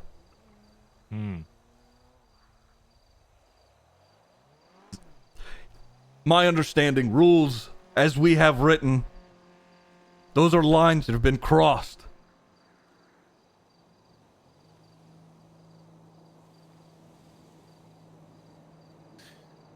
Would you say trusting your patch would include, if your PM stepped away or was gone for a period of time, that maybe there's a better reason than just a booze cruise, and maybe instead of casting votes when he's not there to have any kind of input or give his side, that maybe, you know what, maybe it's best that I don't raise my hand and maybe see if we can find this cunt first so he can give his side of the story instead of asking for an immediate fucking demotion. Is that trusting the patch? Couple things. That vote was supposed to be just us giving our opinions. That wasn't us, to my understanding, the way that Edward had asked us, that wasn't us trying to demote you the way that it was. And if we are trusting the patch, you told us that it was booze cruise after booze cruise. And if that's the case, fucking so be it. Trusting your word for what you said. All right? And that's fine. If you need time to go and do whatever and to handle whatever the fuck is going on in your head, fine. But we needed a leader. Club first.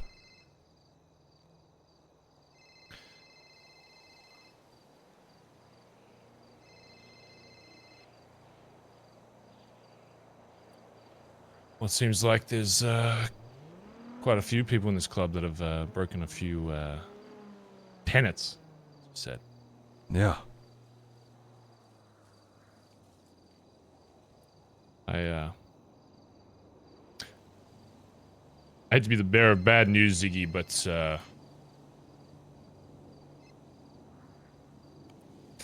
Gotta mute that. if you join this club thinking that every rule that's ever created was going to get followed, I hate to be the one to tell you that was probably never going to be the case. It's really a case of what level it is to. Most of the rules that you'll see within the club are usually put in place to those that are new to this kind of life. Maybe people that are new to being a 1% MC. Well, yes, they are absolutely important. I expect every new member to follow those. The reason why I don't quiz my high command or even myself, you know, to wake up every day and say the 10 commandments out loud to themselves and follow that and make sure they memorize every single order, is because I expect them to follow that without needing to read a paper or a fucking book that has it written down. I would hope, from my own point of view, that if I put someone in leadership, that they already follow those to the best of their fucking capabilities, and if at any time they had to go outside of one of those rules, that it was for the better of the club. But of course, the consequence of that becomes, if you leave that up in the air, when strict rules aren't always completely enforced, at least for those that have been a part of the club for a long time and have led the club in some way. But it means that if there's ever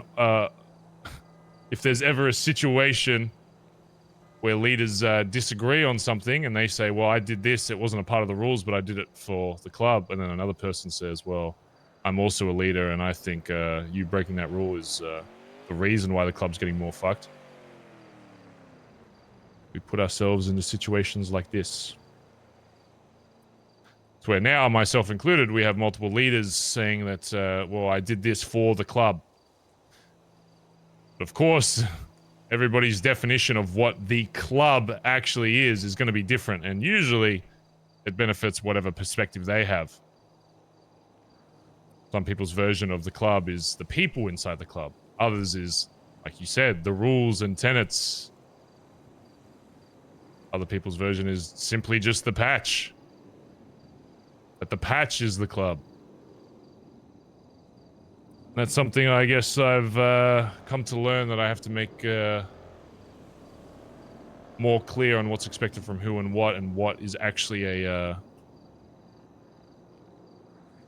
choice, a malicious choice that's being made.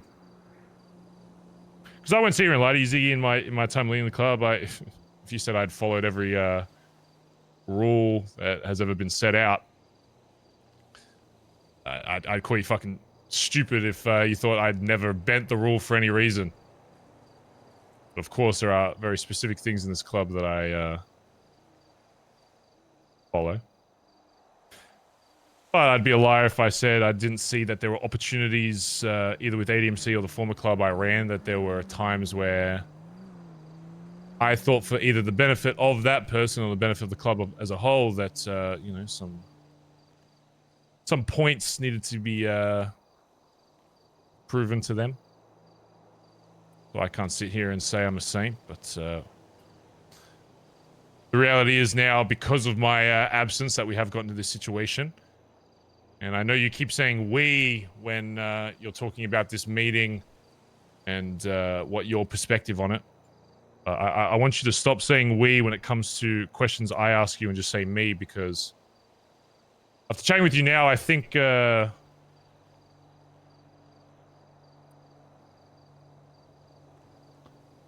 don't know if I believe what you did in this video and what you said in this video and what you said, well, what you did in this meeting. was done in a malicious way towards the club. But that does not mean that I don't think that there is someone currently in the club that doesn't think that same way.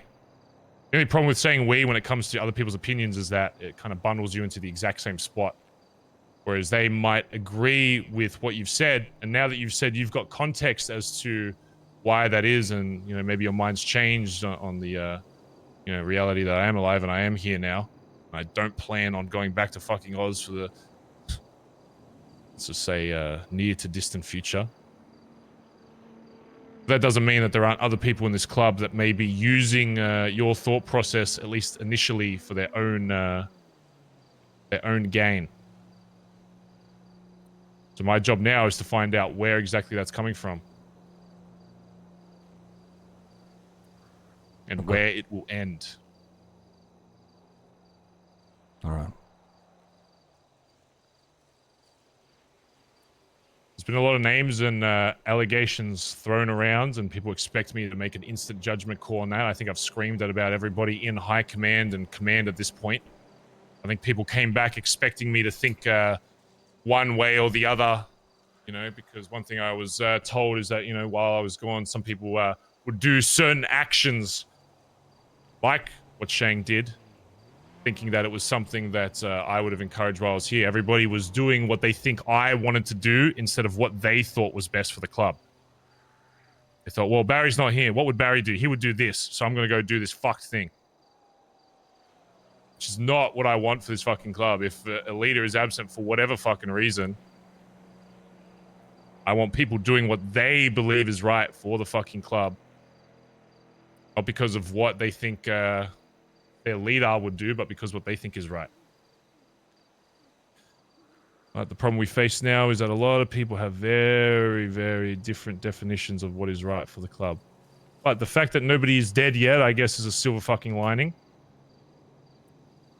But it comes back to my question, if I was threatened and I was told somebody wanted to fucking kill me, I'll just be straight up with you. If you came here and said, Barry, I want to fucking kill you, the conversation ends. I just shoot you in the fucking head.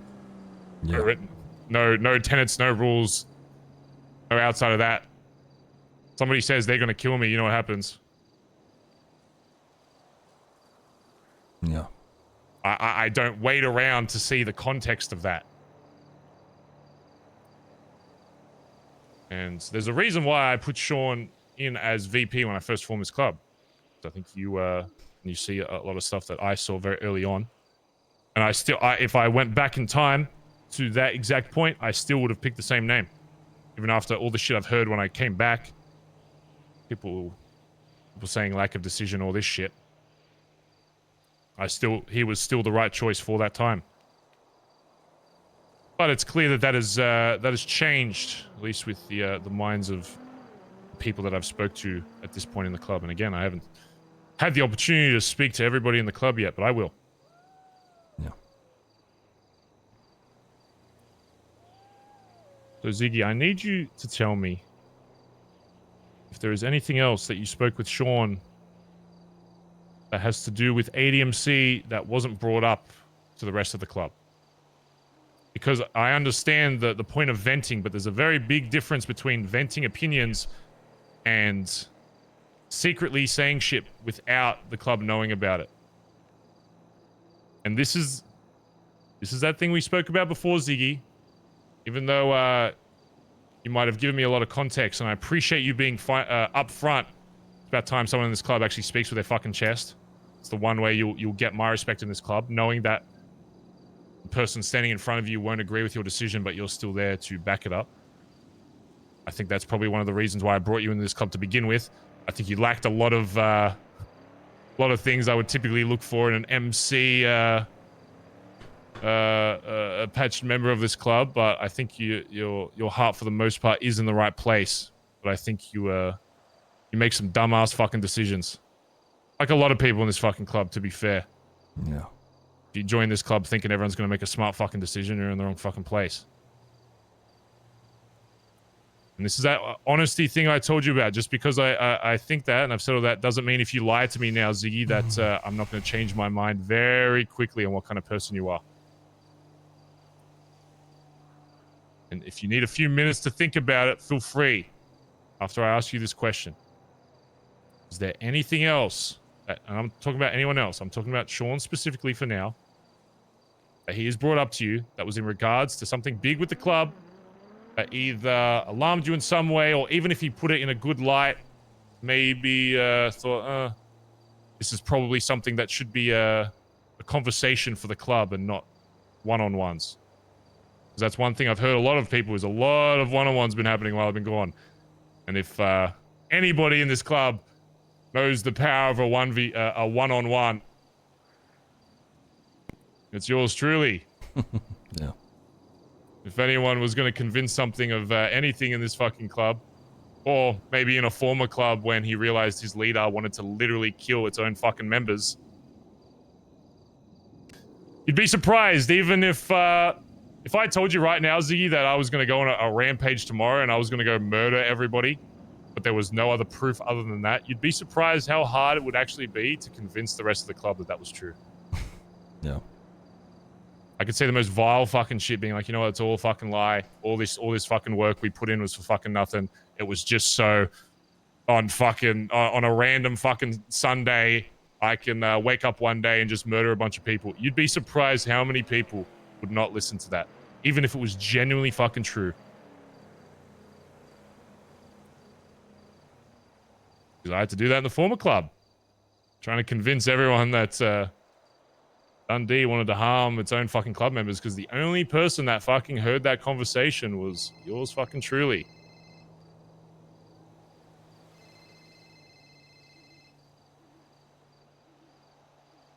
Flippy, let me call you right back, alright? Alright, bye. So, have a moment to think. And again, if there's nothing, then there's nothing. I'm not trying to force something out of you that doesn't exist. But I just want to make sure that I walk away from this conversation that if there's anything I need to know about Irish, specifically just for this, and there'll be probably a few other names I bring up to you at some point over the next few days, and I'll ask the same question. I ask you this because you know, being chaplain after all, you're going to hear some shit, and I know I've asked you this before, but is there anything else that you've had conversations with Sean specifically about that would incite any kind of big change within the club that you thought, maybe this is a conversation that the entire club should be having? The last big conversation that I had with Sean like that was him. It seemed like he was deciding that he was going to shoot Shang for what he said.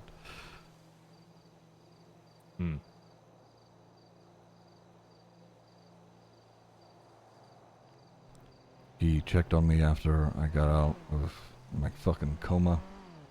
And that has been mostly it. There was a situation that was brought up to me from Edbert during that meeting that was concerning about Sean. Tally had fucked up in some way, and Edbert said that Sean had shot a gun. I don't know if it was near her head or in the direction of her head, or if it was just happened to be by her to scare her. But that is a Wait, thing. who is this? Tally? Tally. Okay. I don't know when that occurred. I don't know the details nor context around it. I just know that it was brought up during that meeting, and that, I think, was also a line that was crossed.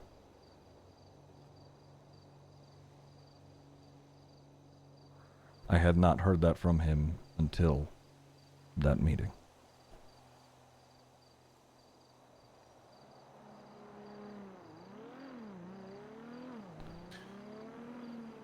Just so you know, and again, this is information that, for a good reason, doesn't always reach the club, but in terms of shit like that from either side, do you know why someone would threaten or shoot a gun near someone after, you know, one of the tenets? I mean, I'm not even going to go into the fucking tenets, but one of the expected rules, I guess, of this club is not to fucking shoot fucking guns at people. Do you have any idea why someone would do that? I was told by Edbert That it is to teach lessons. Sometimes there are things in this club, especially when you live the life that we do, that can't always be expressed by just saying, "Don't do that, please." Naughty. Don't do that. Naughty boy. Sometimes there are things that, there are lessons that can't be learned by just, someone getting in your face and fucking screaming at you like a fucking baboon. Even though I've done that. I think, expecting everyone not to have a fucking gun shoved in their throat at some point in this fucking club is pretty naive. Should you expect it to happen on a fucking daily basis? Absolutely fucking not. And if it is, I expect to fucking know about it and people get fucking punished for it. Mm-hmm. But there are very specific situations where... And look, I've done it myself in my lifetime. Where somebody is at a point where you are so close to blooding them out or removing them from the club that the only other option from doing that is to do the next best thing. Scaring the living fuck out of them so that they know that it's not just, oh, this is final warning number 7. This is, no, if you fuck up again, there is no more conversation. There is no, I come and scream at you. You're just done. Yeah. Does that mean every single person should expect to have a gun held in their fucking head? Absolutely fucking not. But what that should tell you is that if that happens to someone, especially from someone from high command or above, it's usually for a very good reason, meaning that maybe that person should already be blooded out. But something that somebody has said or done or whatever has stopped that from happening. Because maybe they see something else in them that it would be a waste of life and talent to remove from this fucking club and remove from this fucking world. But again, it's not something I go around preaching, but when someone tells me that, I expect there to be a good fucking answer to it. And usually enough there is. Okay. I'm gonna ask one more thing then. Has Sean or anybody else discussed anything to do with factions? Factions? Like... A faction. As in MC terms, it would be a chapter or a separate entity from this group, i.e. splitting the group in some way. Oh. I think that has been lightly talked about just in the club, people, you know, floating I'm not talking about the club. I'm talking about Sean. Has Sean brought up the concept of a faction in any way, or chapter, or group, or separation? Specifically to me, no, and I don't know if he's had other conversations like that. No. He's never mentioned anything like that. No. Has anybody else brought up that idea? Like I said, that's been lightly, you know, talked about, joked about. Lightly by who? I mean, there's, you know, it was a while ago. I think it was a conversation. If you need time to sure. To think about your thoughts, Ziggy, feel free. All fucking day. This is a very important. This is why I'm asking you this last. This is a very important question. So if you need a little bit to think about the names of people that brought it up or mentioned it, take your time.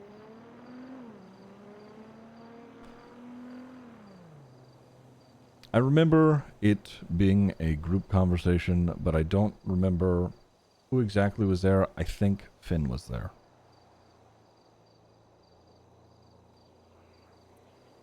You think Finn was there in the, you know, listening to this conversation about factions, or was he actively talking about it? It wasn't a consideration, but, you know, it was just you talking about it. I'm sure jokes were being made. That it was very lighthearted. Let's see. So nothing that you would consider a serious insinuation that the club would be splitting or making another chapter or another faction or another group in any way? No, I think it was cast off pretty quickly. Is there anyone else you remember being in that conversation other than Finn? Anybody else would be heavy speculation, so.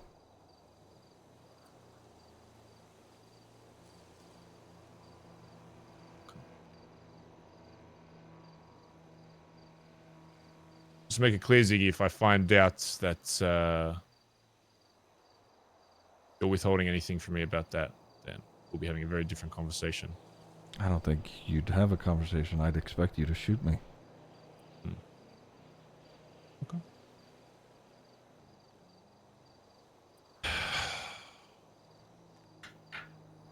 What do you think of these other 7 names? Do you think they all share the exact same mentality you have? In terms of your justification for why the PM should have stepped down? I think at the time it was similar. Whether or not that has changed, I can't speculate on. You haven't spoken to any of them.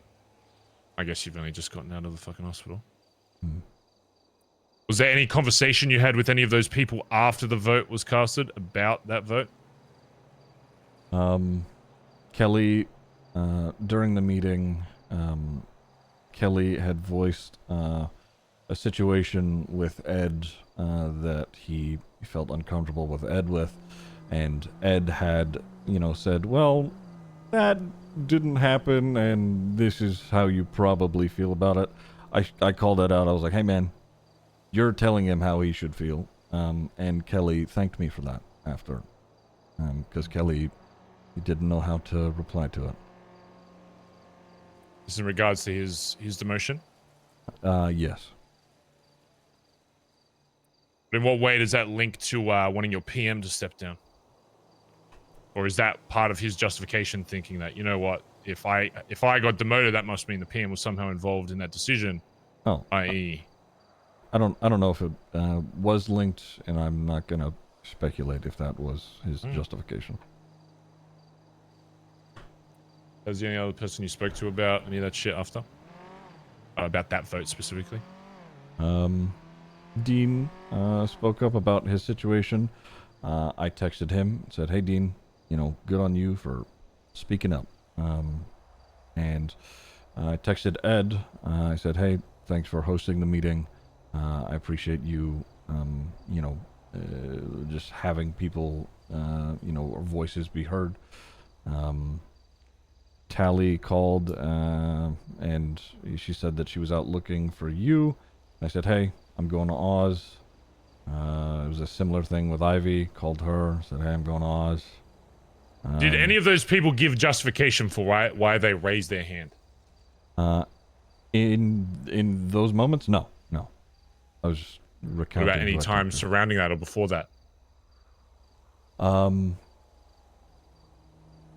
or before that. I mean, look, I find it very weird that 8 people all of a sudden raised their hands, and if you're telling me it's all just from that video and they all decided their opinion of what the fate of the fucking PM should be based on that video, if that's what you're telling me, I'll go off that. But I find it very shocking that people that have very strong opinions are just going to base it off one video and not any other chats around that. Okay, if that's, I mean, if we're contextualizing it that way, I think that they have probably been, thinking about, or like, had this in their mind for I don't know how fucking long. It is, on us to be communicating to one another. I think that they use that video as a catalyst to talk, and frankly, if that video was used as a catalyst for people to speak their fucking minds, then great.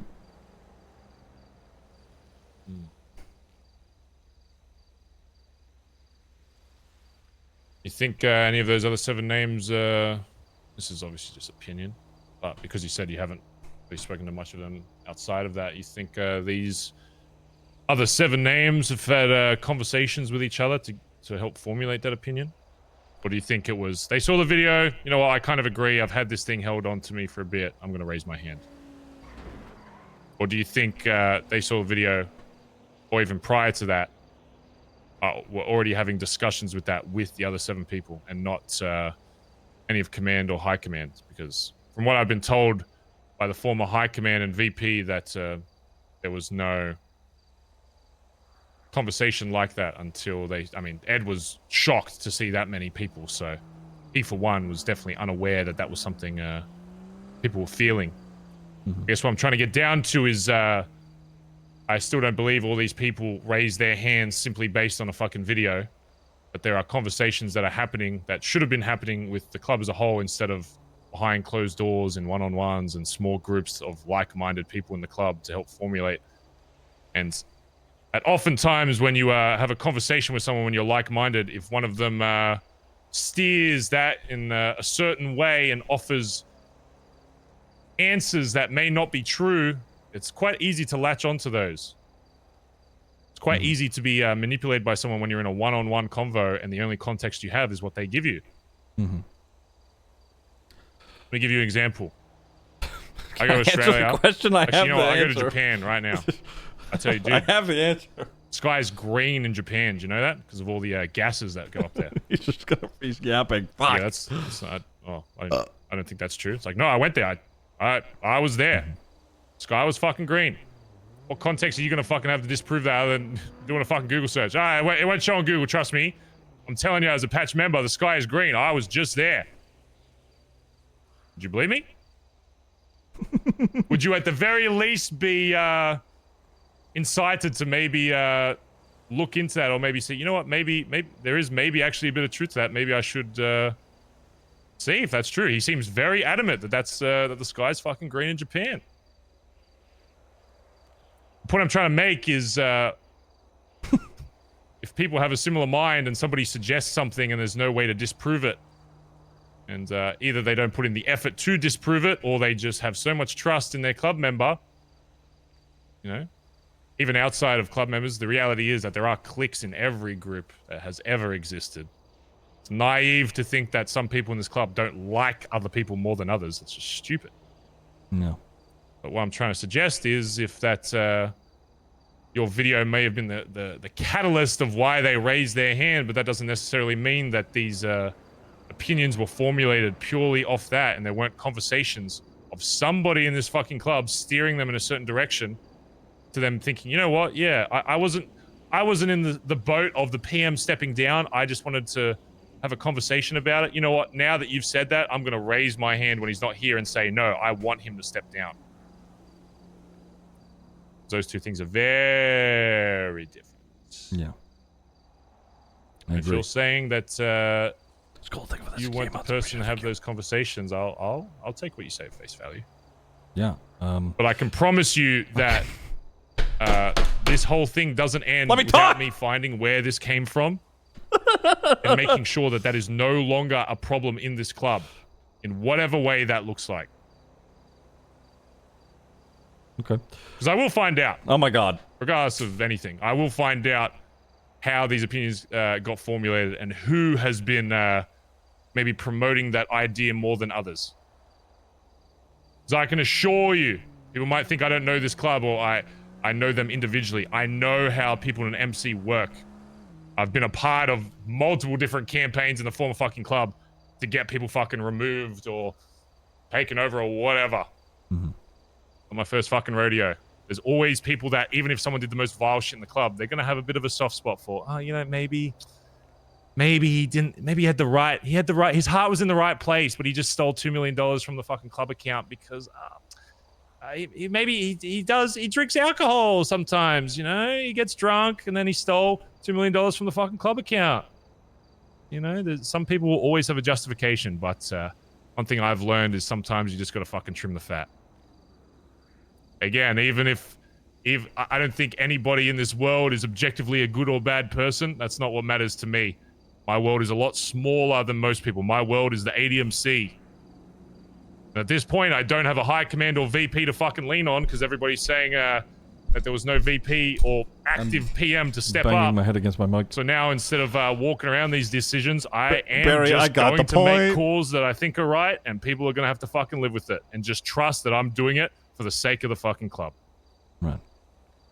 And I will be very curious to see where people's opinions lie, even if they change their mind to me face to face. You know, have a one-on-one with them. You know, now that you're here, now that you said all this shit, you know, I've changed my mind, whatever. But you know, that may not always be enough if I see something else, or I get an indication of something else with them, that they were trying to purposefully cause drama and the downfall of this fucking club. They'll be fucking dealt with. Yeah. Regardless of how long they've been here or how short they've been here. Oh my fucking god. You done?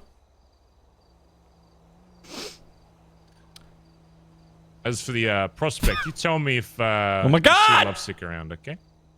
Alright. Don't give him any inclination that I want to chat. You just send me a message, be like, hey, I think I saw Lovesick around. Sure. And I'll have a nice conversation with my friend, prospect. Alright.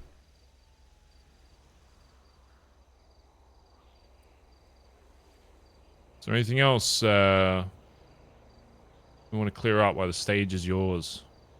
While I am here and while I am present, is there anything else you want to know? We'll get clarification on. Do you want to know what my stance is on the Maggie shit? Frankly, I think, I don't give a fuck! I don't give a fuck. Do I think it's, yes, do I think it's wrong that a prospect got shot instead of walking away? Sure. Sure. When I bring a prospect into this club, do I tell them, hey, if this life isn't for you, you'll have an opportunity to walk away? Sure. Sure. Of course, that's what I fucking say. Am I gonna shoot every prospect that wants to leave? No. No. But if a single member of the club, especially a high command member of the club, tells me, hey, this guy pissed me off, so I shot him, go for it.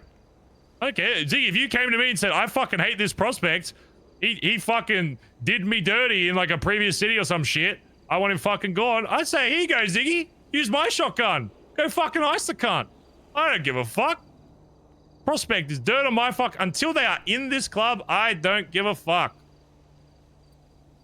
Does that mean if you actually want this club to build, that you should treat every single prospect like absolute dog water? No, because then they're never going to get to the point of wanting to join, right? But if a prospect after some time, and again, she was prospect for a long ass fucking time. I don't discredit the work that she went in. I had Cora coming to me the day before I left to go back to Oz, saying this person should probably be patched. And I was like, yeah, I mean, from what I've been told, got some good things about it. I haven't really seen too much. You know, because unfortunately they're waking up at completely different times, whatever. That's the harsh reality of this city, and something that I've had to fucking learn as well, is that sometimes if you're not around and you're not seen by people, they might just fucking call a vote for you to fucking leave. You know, nobody's outside of that bubble. So if she got sick of putting in the time to join this club, hey, I don't fucking blame her. Sounds like she was a prospect for a long ass fucking time. I've had prospects of the old club, I think they were fucking a hang around for like a fucking 9 months before they even became a prospect. You know? I don't even know if I'd be able to make it into my own fucking club as a, if I started as a fucking hang around. Some cunt tells me to do fucking Oxy, I'll probably blow his fucking brains out. You know? I did all that shit a long time ago, and I was happy to do it back then. I was happy to do it in BBMC, but... So maybe that's a lie. You know, maybe if I went back to the person I was when I first joined the former MC I was a part of, maybe I would do all that shit and maybe I'd put in the effort. Because I did do that, but I didn't need a I'm actually starving because he's not push for. I was just doing it because talking. the club fucking needed it. I did Oxy fucking 8 hours a day for fucking weeks straight at one point just because the club needed fucking money. It wasn't even because I wanted to become a prospect or a hang around or whatever. You know? I understand that some people trying to join this club are going to get fucked over, and they're probably going to waste their fucking time. If they don't want to waste their fucking time, join the fucking PD. I'm sure they have a very strict, hey, do 100 hours of fucking, you know, patrols and you'll be a cadet. Unfortunately, that's just not the life we fucking live. If somebody in this MC just doesn't want you in the fucking club, odds are you're probably just not going to make it in the fucking club. That's the only hard thing about making a big fucking MC, is that there are more people that might fucking hate your guts. The fact that we've grown to this level and had so many people on the same page with wanting people to get patched is a fucking Easter miracle. He talked through the entire song! And I hope it continues, and I hope this club builds as big as fucking as possible with the right people. Holy fuck! I don't want this club. When I first was formulating, I just wanted this club to be as big as fucking possible. And then when it was 30 fucking people deep in the first like week, Jesus I was like, Christ! you know what, maybe he talked through the we gotta entire make sure elevator these people phone. actually join them for the right fucking reasons. You know, that's why we've already had a few people blooded out. That's why saying the words "I'm tired" in this club is almost a fucking death wish. But you know, lessons learned. I'm not perfect. I'm not a perfect leader by any means. I've been doing this a long ass fucking time. Doesn't mean I'm fucking perfect, but I know what I want when it comes to a fucking club. That's what we do. And I think that the fact that I've been able to do this for this long is my job so as far chaplain means I'm to doing something essentially right. be a Not wall that he everything, could talk to. but I'm fucking doing something right. Part of the reason why is probably surrounding myself with the right fucking people. Oh my god. So I want to continue doing that. And I want the club to surround themselves with other members that will do that for them. I'm losing it. Yeah. In regards to your question, there is a couple of things that I wanted to bring up. Sure. The first thing isn't a question, but it is club related. I had these made a while back, and I was saving one. It's very fucking expensive, but it's also really nice. It's really well made, and I figured you should have it. Holy Jesus Christ. Yeah. The second thing is I don't know if you'll be able to get a hold of her now, because she has decided that she wants to move out into the wilderness,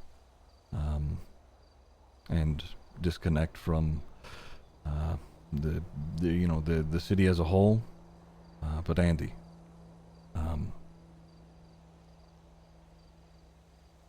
I think with what I know and what Lagara has said to us, I think Andy might be in danger.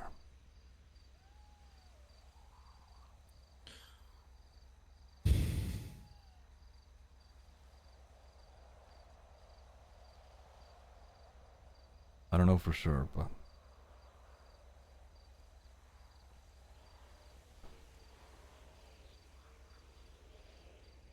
Okay.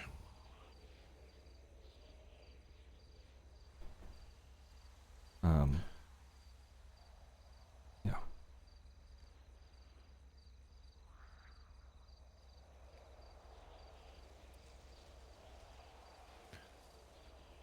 Appreciate this watch, Ziggy. It's very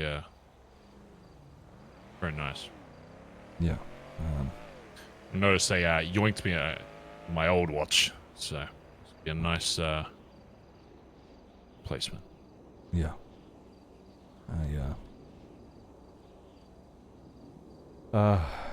I'm not gonna say, what it may mean to you, but I hope that it is something, considering everything that has happened.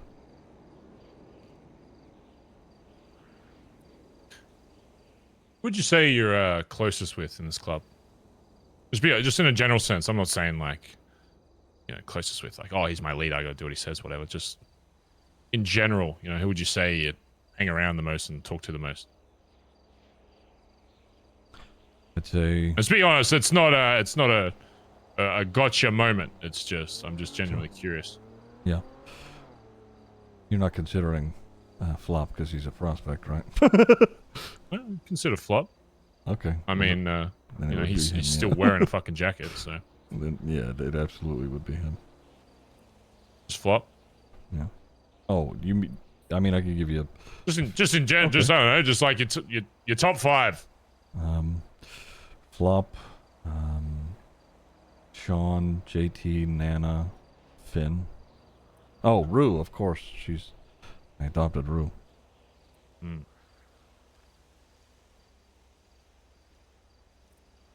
Ask you one more thing before I let you go. Mm-hmm. If fuck.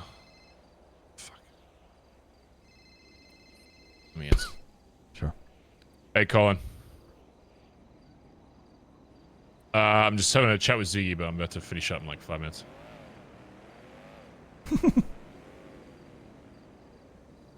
Okay, you call me in 5 fucking minutes then, cunt.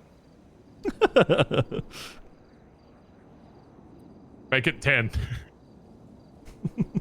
Exactly 10 minutes. Go for it, yeah. Alright. If, and God forbid, for whatever reason, say Rue, put herself in a position that the club deemed that she was a danger to the club itself. I've known Rue for a long time, and, you know, if I was forced at gunpoint to my head to make a list of people I thought was going to fuck over the club, I don't think Rue would even be in the top fucking 10. But there was a situation where she had to be dealt with by the club. She said, "You know what? I'm somebody pissed me off at the club. I'm doing whatever I need to fuck this shit up." And it was decided she needed to be blooded out.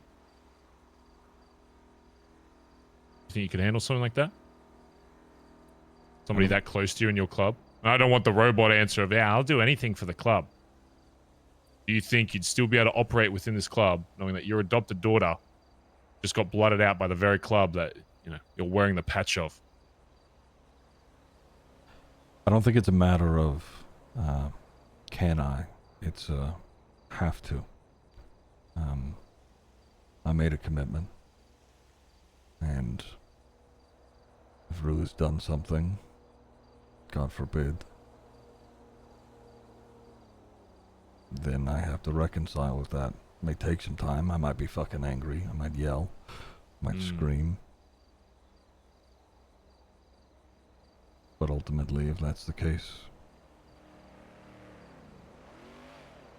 Here's one sad truth I'll give you about this club, Ziggy, is that the longer you are here, and the longer, and I'm not just talking about myself, even though I've had my fair share. The longer you live this life and the longer you exist in the same club, and if your loyalty is as high as you say it is, and that, you know, it's a matter of that I just will, and there's no even question about it. The longer you are in this club, there will come a point. Could be today, could be tomorrow, could be in a few weeks, months, years. There will be a point where there is someone that shares that patch with you, that you are close with, and not just as a close as in another, close as another member of this fucking club. Barry doesn't even have to kill me. He's gonna talk me to death. Member with. But ultimately, the club will have a hand in some way of killing them. That's just the truth. It could be maybe a minor friend, it could be a major friend, it could be a family member, whatever it is. But every time you bring those people in, or if it happens naturally, whatever it is, it's something I want you to really think about. If after all this shit, you know, Flop decides, you know what, this is still the club I want to be a part of. When it comes to him being blooded into this club, I want you to think long and hard about that before I can't believe it. You've actually talked me to unconscious.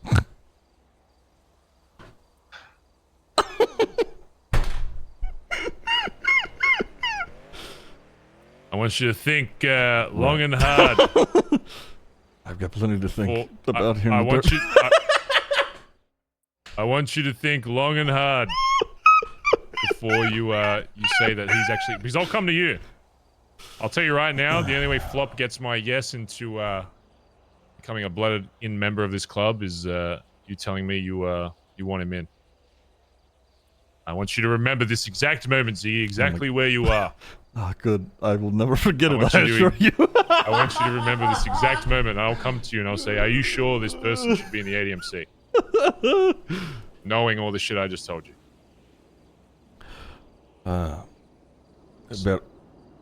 Barry, I've I've mulled that exact thought over for months, years at this point. And my answer, and he knows it. My answer has always been, yeah, I've accepted that. We know that this is a dangerous, dirty job. This is, you know, about a decade ago or however long it fucking was. Me and him were both cops. We knew the risks of being shot then and what it meant to lose one another. We know that now, and we're still here and fucking committed. And of course, I'm gonna fucking get up on my feet here.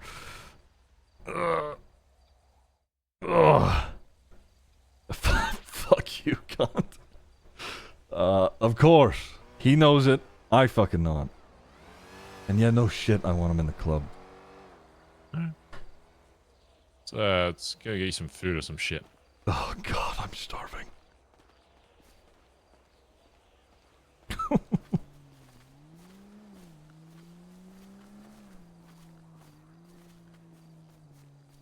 You see a random twat later that says, did what I have to, and it has you lying on the ground. Just don't worry about it, right? That's fucking crazy. I'm thinking captions maybe, gotta do what you gotta do sometimes. Alright, fair enough. Oh, fuck. I can't wait to be out of these fucking bandages. Yeah.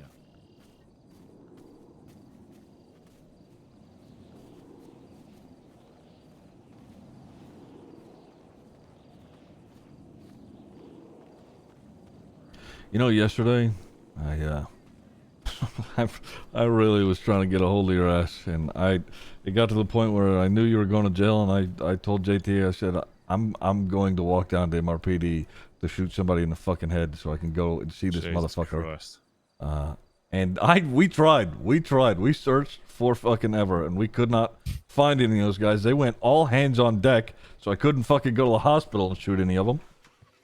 So the only option that was left was to fly in. We tried that. The only guy with the plane nearby fucking crashed it as he was supposed to give us parachutes. So I just fucking jumped in.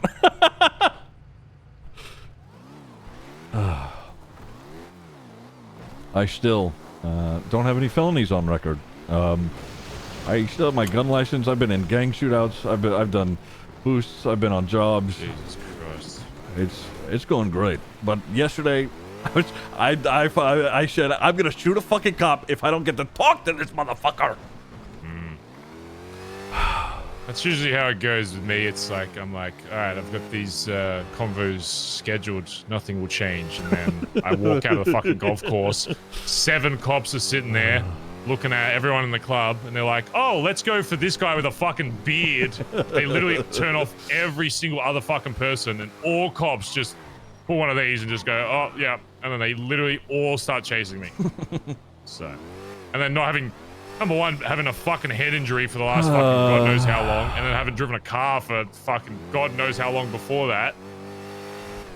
And then I still even fucking made it out, but then Benny said, I'm going down busted. And when someone says that, doesn't matter how many fucking warrants I got. That's just, there's only one outcome, so. And it's me hitting someone in the head with a fucking deagle 6 times, them not dying, and then me getting shot in the back of the head by my own club member. So. That's usually how my shootouts go. Yeah. With a shotgun. Shotgun, so. I'm really hungry. Are you taking a nap? Yeah, I'm tired too.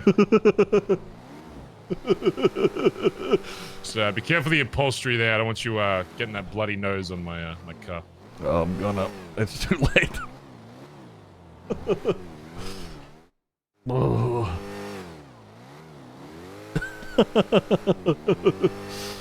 Oh, fuck.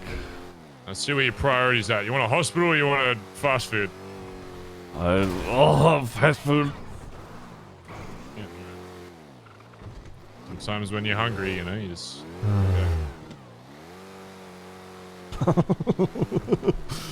Oh, yeah. Yeah.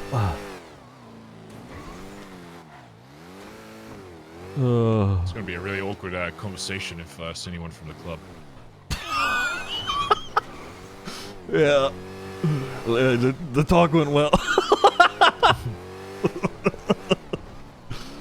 Oh, fuck.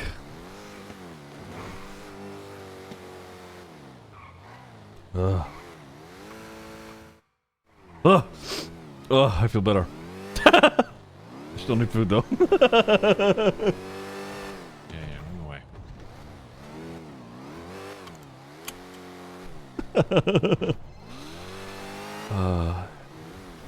Hello. I'm just driving Ziggy to Senior Buns because he's passed out like 7 times in my car. So, you can meet me here if you want. I remember like it was yesterday. We were doing G6 and grabbing the bags out the back of the restaurants. You stay there. Oh no, you stay in the car, buddy. All right. I got this. Fine. I got this. You sure you can make it? I'll be fine. Yeah, it'll be All alright. 2 cheeseburgers, a couple hot dogs, and a milkshake, please. Thank you. Okay. Alright. Or if they don't have that, just a gray cube that has at least 4,500 calories in it and like super dense in macros and micros. Gotcha. Yeah, if they have that. Oh no, nobody's fucking open!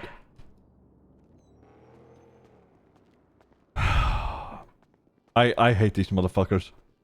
Where the fuck? Somebody open the stall! Someone in Senior Buns. Oh, okay.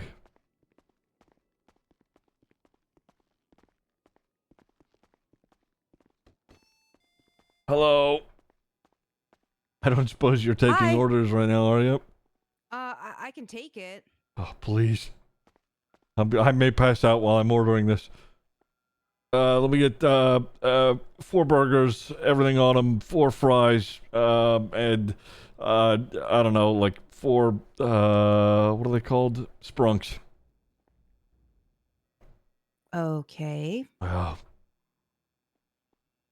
I'm gonna pass out again. Now, what do you want on your burgers? Maybe this will help. Everything on it. Every bit of it. Lettuce, Okay. tomato, fucking pickle, mustard, cheese, whatever the fuck. Oh.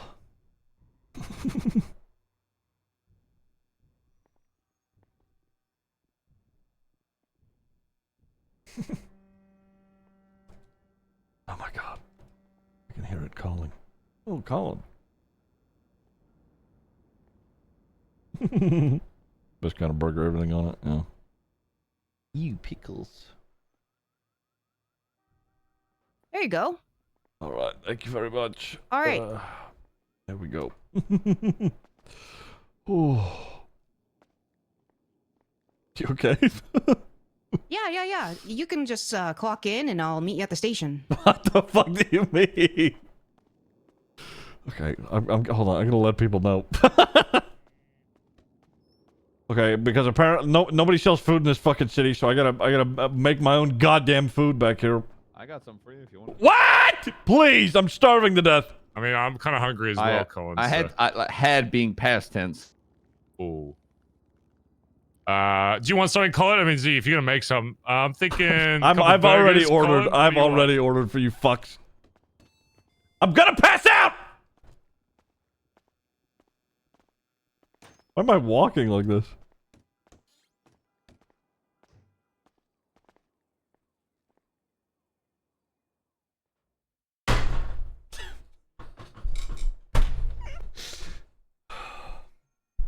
I fucking hate everything, dude. I fucking hate everything, bro.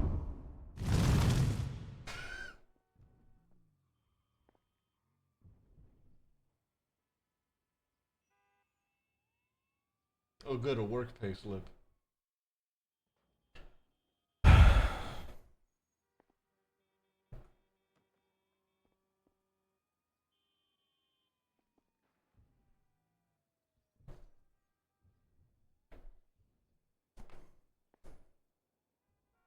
Hmm.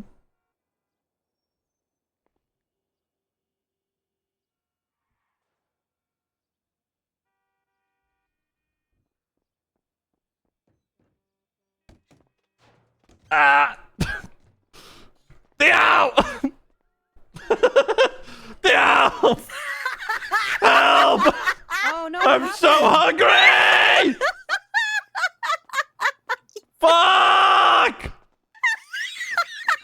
just cancel the order. But thanks! Hey, you might Ziggy- just want to take him to the hospital at this point. I No, think. Ziggy, Please, here, please. here. I'm fucking starving. Why aren't you buying food at the food stall? It's open. Because it wasn't open when we got here. Don't gaslight me. It's It open. was open. Oh, The my stall is open. Fuck you old cunt. Ziggy, I told you the store's open. You could Yeah, have Hey, it fuck was you open, and guys. Also, watch your mouth. Okay, whatever. I don't give a. Oh my god. 'Cause you're the one who's fragile and in pain. Hi, It's Barry. Easter Saturday, Oh. guys. No swearing. Hello. Oh, whatever. Well, no, it's Did just no Edward meat or give you your fish or chicken alcohol, parmy? actually. Oh. Sorry, what was that? I gave Edward some chicken parmies to give you. Did he give it to you yet? He did not give me chicken. I would love a fucking chicken. That's crazy because I saw Yeah. him hiding in a corner eating a bunch of chicken parm. What the fuck? I made those for Barry. There you go. Oh, thank you. I also gave him a bunch of water for you too. But he has your chicken parmy. But we also have bunning snacks now at the stall too. Oh, thank God. Yeah, but that's only for people who ask. No one else is allowed to get it. No, that's fair. Hello. You look like shit. getting back. Yeah, so do you. Me or There you go, him? Barry. Bye. So Yeah. do I. I'm sorry. I look like a silver fox Adonis. You look like you should have a walker. Yeah. Yeah. Why don't you make a video about it? I will. I'll make a fucking diss track about it, you old pussy. Jesus Christ. Sounds good. I gotta let me take you back to the block, Ziggy, so you don't fucking pass out on the way. If you want to meet me there, Colin. Yeah.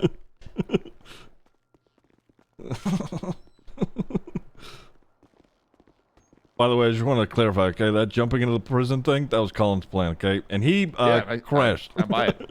Oh. Yeah, Yeah, and you know how much I got charged? 0. Yeah, same, actually. I walked out.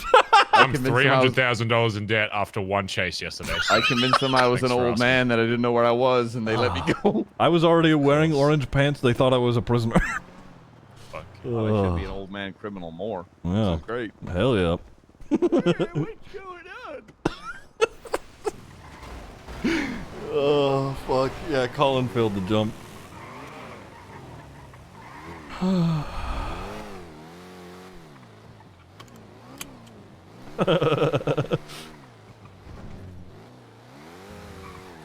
I don't know how Nancy lets him out of the house thinking he won't end up injuring himself in some major way.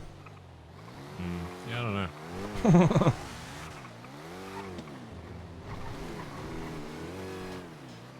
I was pulling my life So you from what I know, was having. That's so funny. between us, the Sorry. reason why I asked so much about that faction shit is because I've been told by multiple people that there have been certain individuals mentioning that. Yeah. I mean, And from what I've been told, it doesn't look like it's a haha. Imagine if the club split kind of thing. Sure. So Yeah, I mean, I sort of ascertained that, but I also figured, you know, if you are sleuthing that out, then I'm not gonna. Oh my god. maniacs on the road today, man. Yeah. Well, if you hear any other conversations about it, Mm-hmm. hope you would let me know because I'm exactly a big fan of people talking about fucking chapters or factions or groups or whatever the fuck terminology they want to use of my own fucking club when I'm not fucking there. So Yeah. Fair enough. jokes, whatever. I understand that, you know. Telling Yeah. ADMC not to joke about shit is fucking moronic, but Yeah. Did Nana just hit the fairy godparents? Oh, she is doing it. You gotta see that. And Nana's hitting the Fairly Odd Parents thing. over fuck there. is happening today? Oh, Is that a fucking dog? good puppy! What is going on? Am I still fucking hallucinating? What the fuck was that? See? Do you see what the fuck I'm talking about? You saw a dog driving that go-kart, right? See? That's what the I'm not fuck I'm fucking saying. crazy. I think so. What? I don't know what you're talking I'm about. blaming that as well on the withdrawals. Fuck. No, I didn't see anything. Oh. We're gonna go do some money runs. We're low on cash. Okay, I'm just gonna try to pierce and chat with Colin. Then, Yeah. Just give me a ring if you need anything. Wait, Ed, I have something for you. Ed! Oh, you wanna go somewhere? I need to take a piss. Ed! Look at his gun. Look at his gun. Look at his gun. Holy shit. Puppy. Hell yeah. Sick. Oh, hell yeah, brother.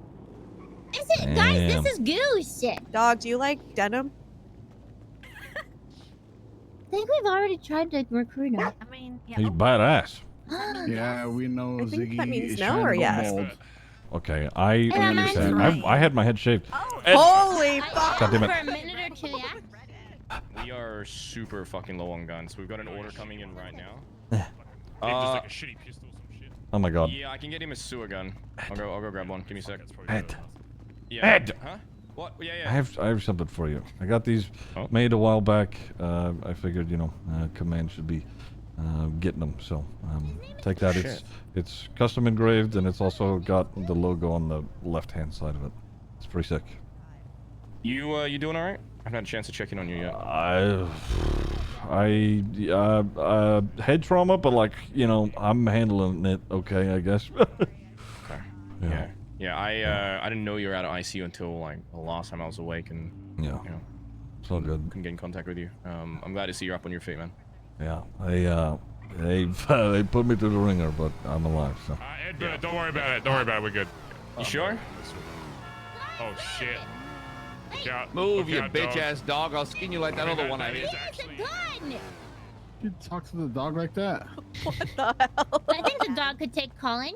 You don't go near him. Honestly, Probably. probably. Yeah, of course. Yeah. Wow. Whoa, what the fuck is that? Knife. Oh my god. Oh my Ecstasy? god. Oh, hell yeah. He's smoking that knife? That's crazy. You have speed dealer Oh, signs. that's on the Batman. shoulder. I You have MDMA? something for him quick. Hi, Batman. Hi. Look, there's a You dog. can- You can you can come come over. over. Look. You can come over, Batman. There's a I love dog named Goose. I love when people just stand near their car. They just look like that emote. Whoa. The one where you're just That's standing. what Got You're just standing there. glasses. Show him what else you have, Hold Goose. them up, Goose. Hold Yeah, hold him up. Oh my god, is that Coke? Oh my Does god, Goose have cocaine? Wait, ecstasy? What? What though? Wait, Oh don't my own God. him. He's just a Oh, guy. Coke. One of you guys take it. Good puppy. No, I don't like that. Don't give me the Wait. cocaine, please. I'm not allowed to do Coke anymore. I do not. I don't need that. Why not?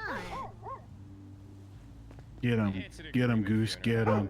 That's Oh. fine. Look Get at her- him. You have to get But her do you want addicted it back, too, and then you Goose? could do it whenever. No, I don't Is this want to do mine? drugs, that's the thing. It's yours. Just Goose, do share you want the it. Coke back? Family Who's activity. go-kart? It's the dog's. That's fine. I'm It's fine. his. I can't What? tell Yes. if that's a yes or a no. I don't. If he didn't stop and Oh. like sit at you, I don't think so. That's fair. Thanks. Oh. Thanks for the Coke. Wow. Ooh. Damn, Goose is gangster. I feel like this is show and tell. Goose, holy Oh, shit. oh damn, Goose got an armory. I Yeah, got thanks. a Goose, you shoddy. pack it. What else do you? Oh, Oh, God. damn. Oh, He's got that God. laser sight. My You got a God. M16, bro? Jesus. Show your. Oh damn. Oh my He's god. got a guitar. Oh my god, you got some guitar. Oh my God, can you sing? Like Show him your Wonderwall. big one, Goose. Huh? What do you mean by that? Oh my. Hell Oh my yeah. God. Yeah. Oh dang! Whoa, careful, you swinging that. Hey, chill. You gonna set that thing off? Yo, sorry, nothing serious. Just This letting is you know. the fucking craziest dog I've ever seen in my life. This shit is fucking sick. What? How do we? Oh. Don't hit me with the club. Get him. Hey, Get him. hey, Fuck him. relax. his Listen, ass. I already got my Get ass his beat ass. over the Get past his couple ass. weeks. No, please, please. welcome I was in a to coma. If Please. you ever need more, let me know. Fuck. Yeah, yeah. You send him your number if you didn't have it. Goose, do you have a bag? No. Be getting in touch. Have a good one. See ya. See you guys. Oh, Oh, he does. I was gonna give you one. Oh, hell yeah. Oh my god, you're like Rudolph. oh my God. Dog is packing. Goose. You have a Molly? I was gonna. Do you have a Molotov? I might have something for you, Alright. Goose. Are we taking the dog on the 6? No Molly? No Molly? All right. He needs one. We need to get him a Molly. Hell Oh, yeah. Hell Make yeah. good use of that. Hell yeah. Hell fucking yeah, brother. Hell Yeah. yeah. Yeah, nice. Are you a Molly? Dude, we just gave him I one. just gave him a yeah, Molly. brother. Nice. Fuck yeah. That's Well, I might be fucking still signed in at Senior Buns. I'm now realizing. Yeah, why, no, never why mind, did you never get food at Senior Buns when our stall was Dude, open? oh, don't. I We don't should want to probably hear get it. going, The guys. stall was sick. Yeah, I open. was just about to say. Thanks for Yeah. coming. Oh. Bye, dude. Bye, Here, Goose. take You'll have this. fun. Careful. Oh, Hey, where's fuck. Cora? Let's line up and let's get doubled up. Here you go. Certified friendly for dogs. Hell yeah. Aw. See you later, Goose. Bye. Later, puppy.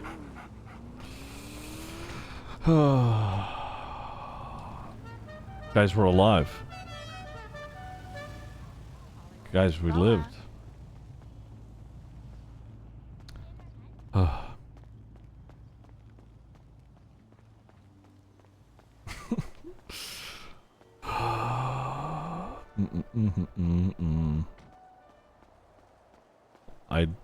Yeah, I'm alive for now. Yeah. Alive for now. Oh my god. Listen, okay, Ziggy's fucking, you know, he's got what he stands by, and you know, when he stands by something, he will, he has no issues, you know, facing music when it comes to it. So if Barry, for whatever reason, was angry with whatever Ziggy said, and he shot him, I'm fully accepting of whatever happened from that, you know.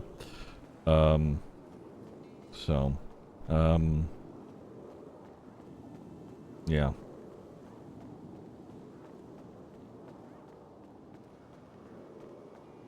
I think there will still be still punishment, but not sure. Sure, I don't know. Yeah, it's you know, it was good. It was really fun. Yeah, I mean, straight up, I wasn't gonna, you know, bullshit around. I will say, okay, chat, this is meta for chat, okay. Ziggy did lie about the root question, but I think you guys knew that already. Yeah, you guys knew that already. But, you know. There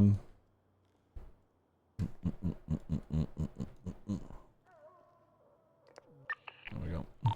We're slowing down for you. You want to smoke too much? I can't. My car only has 170 or something instead of 189. And the faction stuff? I'm gonna be honest, if I was told about faction stuff, I don't super fucking remember. So, honestly, if I get shot for that, fuck it, dude. Whatever. I don't know. Fuck it, dude.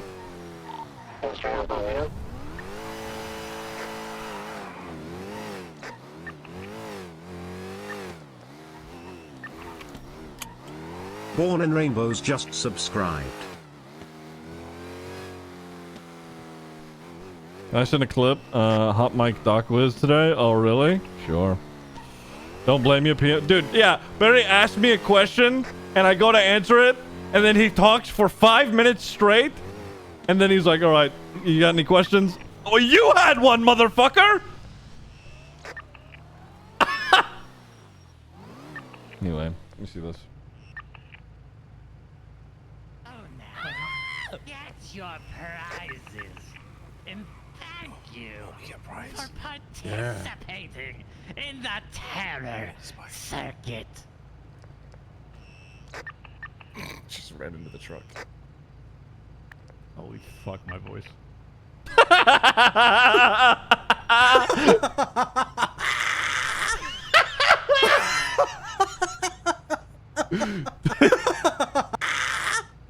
That's so funny. He walked off. I thought he epic quit. That would have been funny. That's so funny, dude. So I've got news. It was way more than 5 minutes. I fucking bet. All right, chat. We have edits to watch. We have memes to look at. I'm gonna go, yeah, find a safe place that Ziggy can fucking hang out at.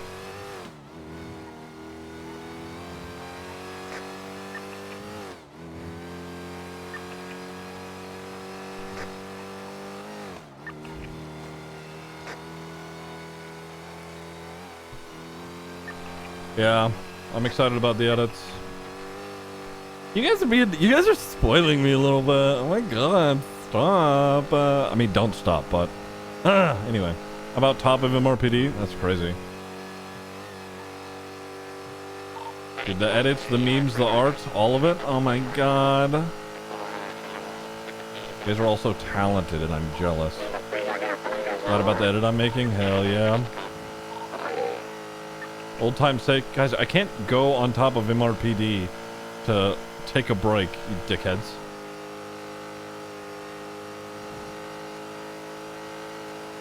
Did you find out in character what Andy did with the trailer? I think Luciano mentioned that she sold it to Bruce or something? I don't know. I can't actually remember what Luciano said, but I just know that he said that we're getting a different property for base of operations, and Sudi probably has one in Sandy. Or no, Sudi has one on Fudge. That's right. Badass bugs at it. Hell yeah. Just gonna go back to the house and we could chill there and do stuff. Chad, Ziggy's alive. Wow. Take the exact same route. If you wanna start Wow.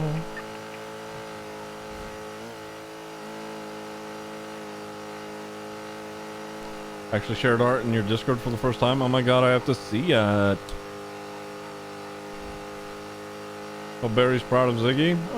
You know, Barry can be whatever he wants to be about Ziggy. But, you know, like I said, Ziggy, he knows what the fuck he's about, and if he can stand by it, and be heard for it, that's all the fuck he wants, you know? So...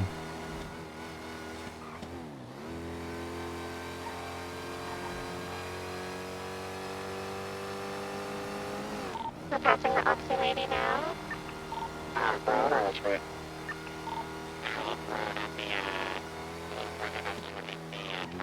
Schedule 1? No. We're, I'm gonna look at art, look at edits. There's some cool dramatic stuff, I'm sure.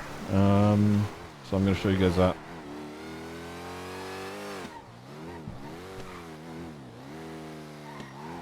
Listen, Chad, okay? Hey, who knows? Maybe down the line we still get shot for it. Who fucking knows, okay? It's just we survived at least another day. You know? I'll pick up my paycheck. Yoink. Almost 3K.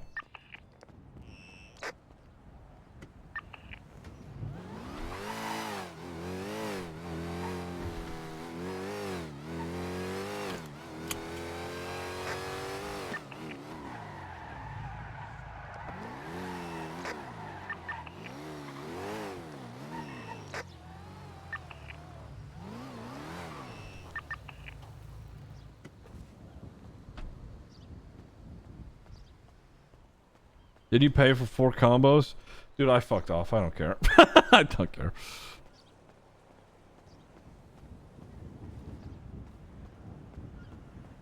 Hey, I have a question. Sure, of course. Please.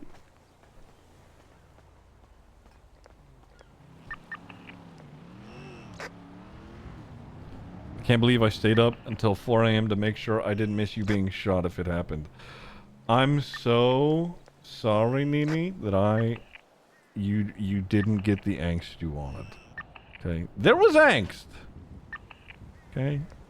To be sure. But, you know...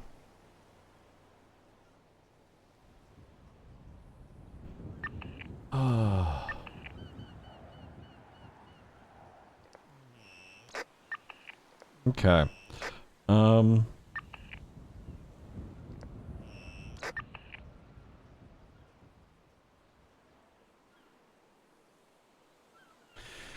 All right. Okay. Where do we go first? What do we look at first? Do we look at memes first? Let's see. All right. Let's look at memes first. Let's start here. I was jorkins it on kitchen floor when all of a sudden the peener stillings goblin. Give back my peenar, you littles rascal. That was from last night. Oh, you're so fucking dumb. You're so fucking dumb. Give back my peenar, you little rascal. Damn it. So fast. He must be laser focused in. The only thing on Haru's mind right now is this race. Life is like a hurricane here in Duckburg. Yeah, that was me waiting for Barry.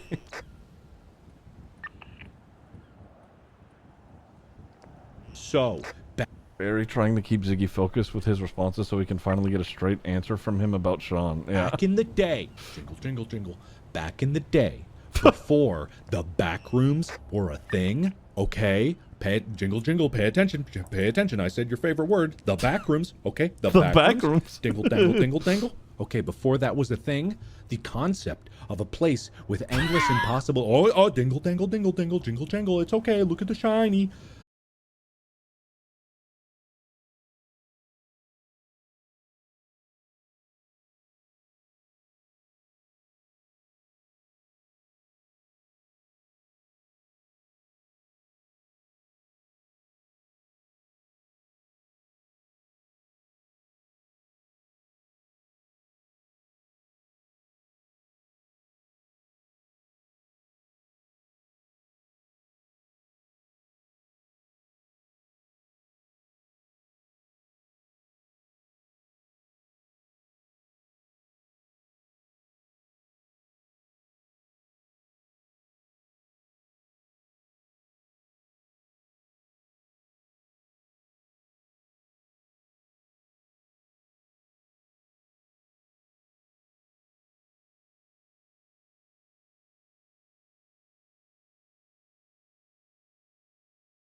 Like, that's the vibes that I'm getting right now.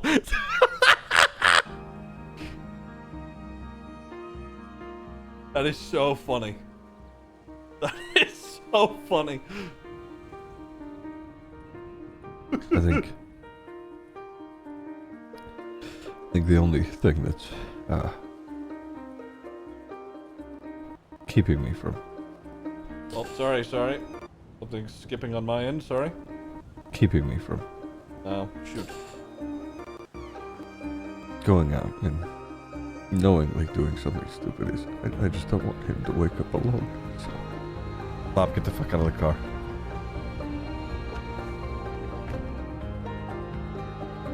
I can't do this without you. He stomped my husband's face in. I'm going to fuck him up. If something like that were to happen, and you know, you and them would be pit against one another, it's you every time, you know.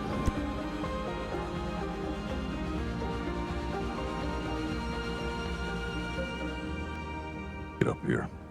Whoa! I want Flop to be with me, right? Because you know he's my husband. I love him. Hey, Flop. Hey, do you want to be my boyfriend? Yeah, all right. Cute. Nat did that one. That was very good, Nat. Also, fucking hot wrenching. All right. Another big one here by Nightingale. An edit. Everything's gonna work out. Oh God, I can already. Oh, starting it with this.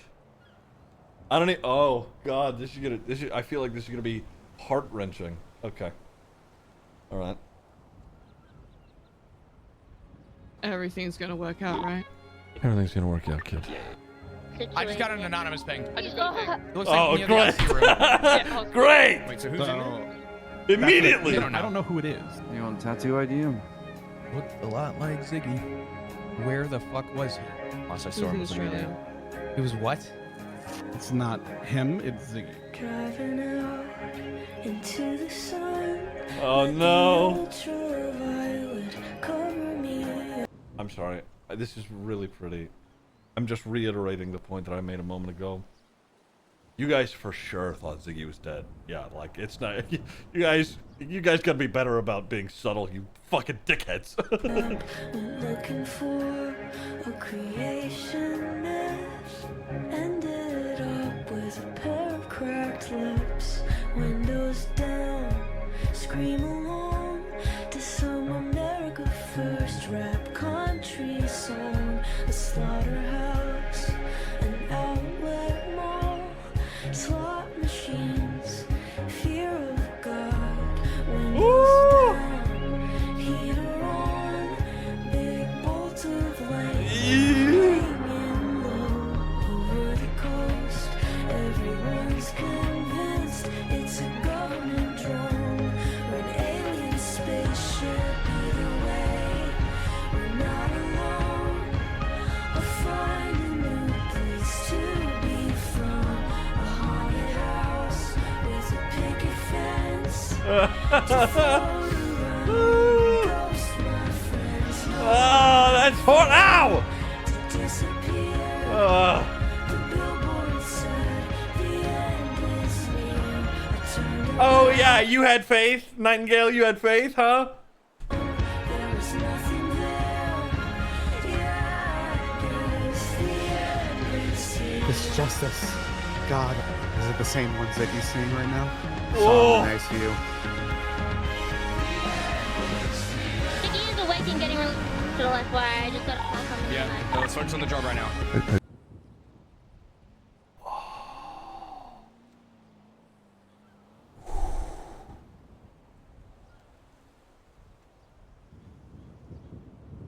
I just don't want him to wake up alone. Oh, that was fucking evil. That was fucking evil, Nightingale. Excuse you? I'm sorry. We're gonna go back. Ziggy is awake and getting released. So that's why I just got a call from him. Yeah, no, let's focus on the job right now. I just don't want him to wake up alone. Yeah, the coup is real. Never mind. Fuck it. Let's do the coup. Fuck it. Yeah. What the fuck? Are you kidding? We should talk sometime. Why don't you call me this time, huh? Yeah. That's great. Oh! Now I'm angry! Yeah, just got out of the hospital. Here if you need me. Thank you. You don't need thank you, Ziggy. You never do, okay? I'm glad you're okay. I cannot do it without you. I'm alright. I'm okay. I'm gonna be honest, as I go to prison, I'm walking down the MRPD and I'm fucking shooting somebody in the head. Brother, I'll be around there with you. You know, family being safe has always been a priority, so. Okay, what do you need? That. Thank you. Hey, no, I just said you were going off to fucking shoot Cotter. The intention is to go to prison. Oh, where's the fucking invite? Can I get hurt and kill people for me? Of course.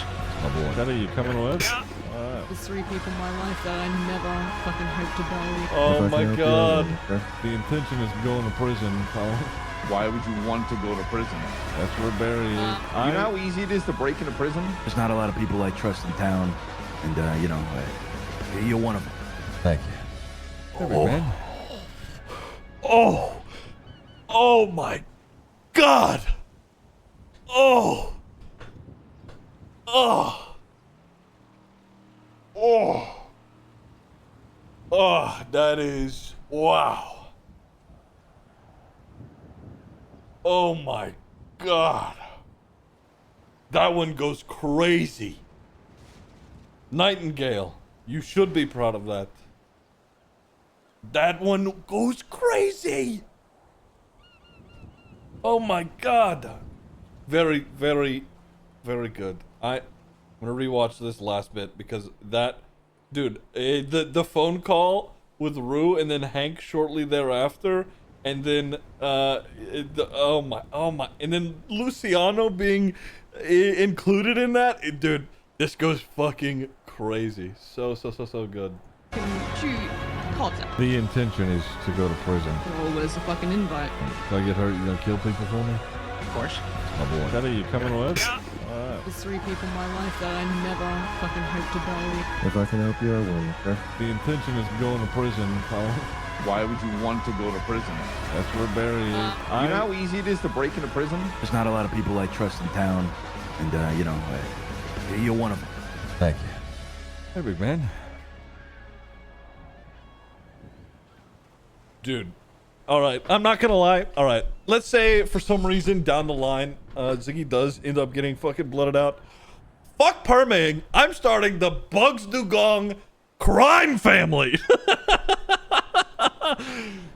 Dude.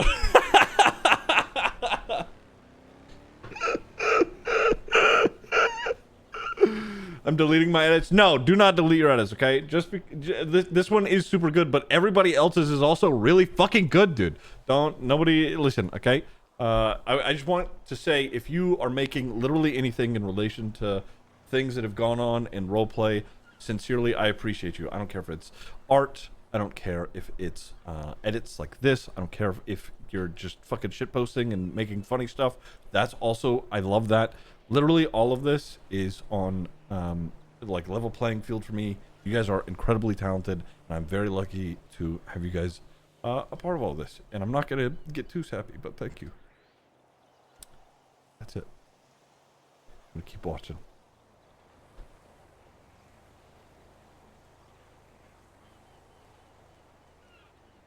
I want you to notice when I'm not around. So fucking special. I wish I was special. But I'm a creep.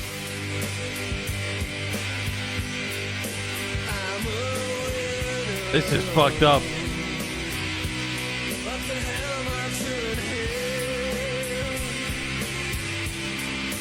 I don't belong here. So good. Oh my god, dude, I love you guys. You guys are going hard, man. This is you guys are going so fucking crazy.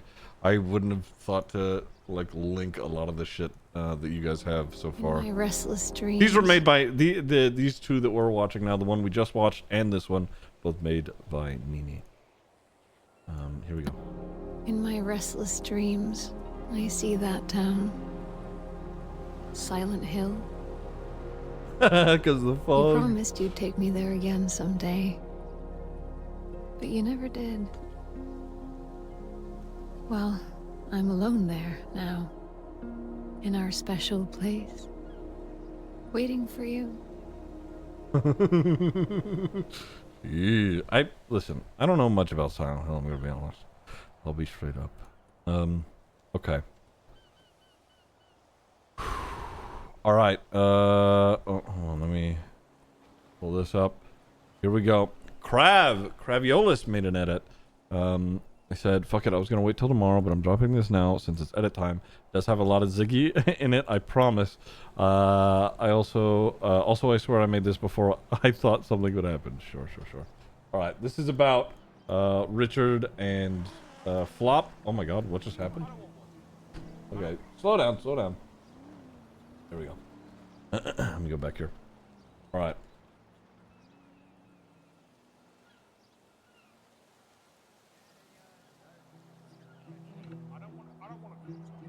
What do you want? I don't want one.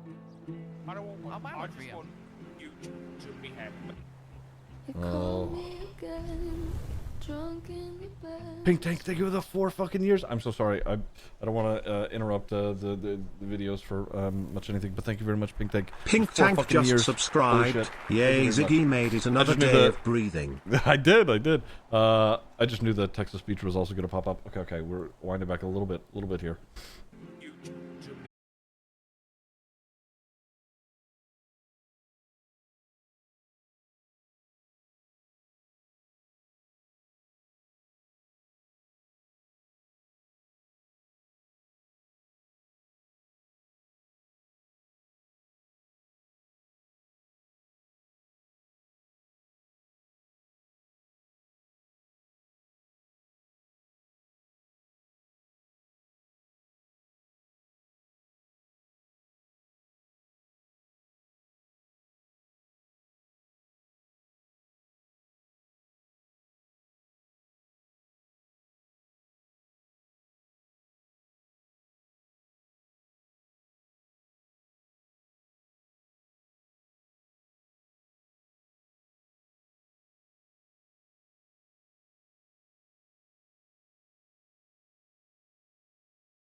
so good. Oop. You can't miss July 4th tomorrow, son. Come on. In the morning, alright?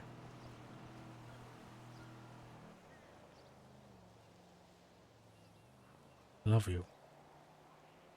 We all do.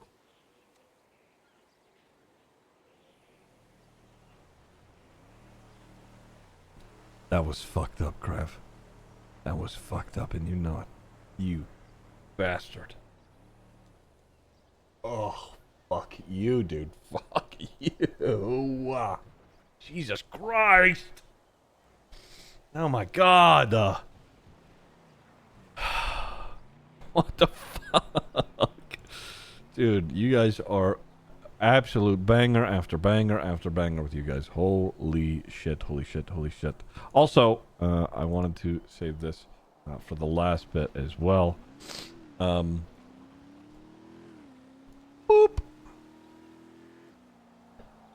Becca drew this. For the first time putting art into Discord, I didn't get the chance to... Wait, did I? Okay. I didn't get the chance to show this on stream, but Becca says 12 stars for today's card, the Empress. For those who didn't see Irish's stream, this is where he ended his day after the command meeting. That's right, that's right.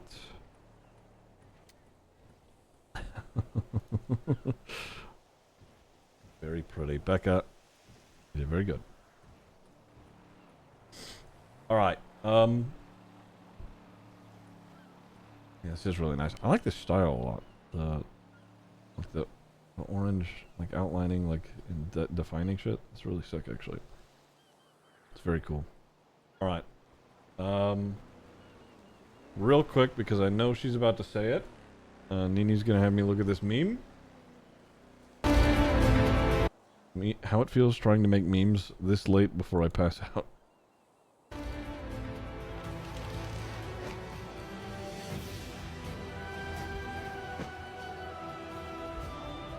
One more.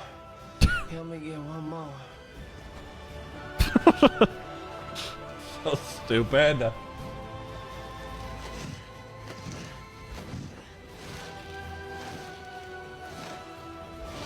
One more. Help me get one more.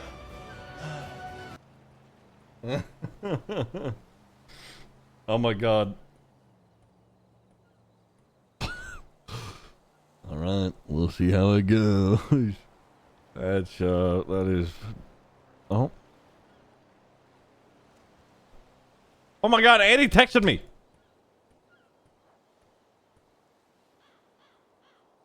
No way.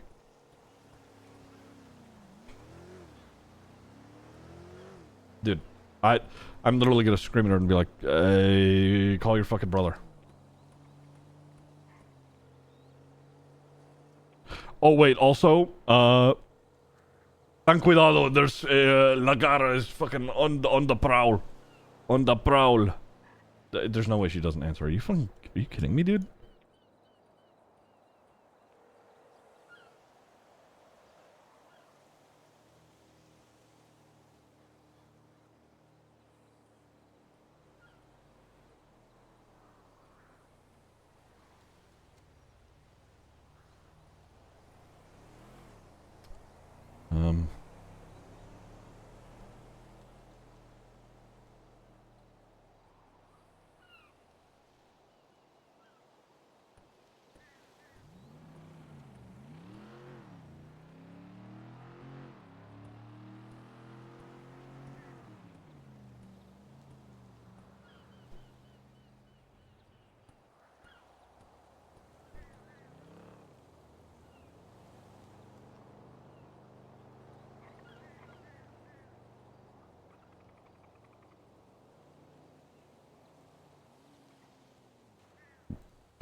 Alright.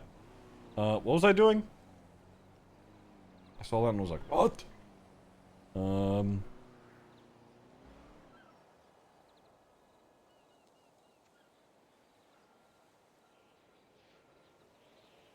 All right. Oh yeah, new out of context video. Yeah, let's watch that.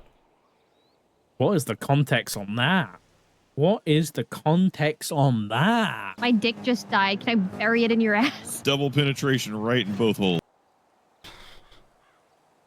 Okay. Lather me up. I'm so hard. And then when people all come on somebody in a circle. It's been a while since I've had several loads. Sounds like they're busting on each other. I don't need to know what you're doing with dicks on top of a guy named Dallas. I'm hot to go dark. I don't want your dick, Shang. How many hoes you got bouncing on your dick crazy style right now? I've just been having sex all day. I give mean head. You guys 69?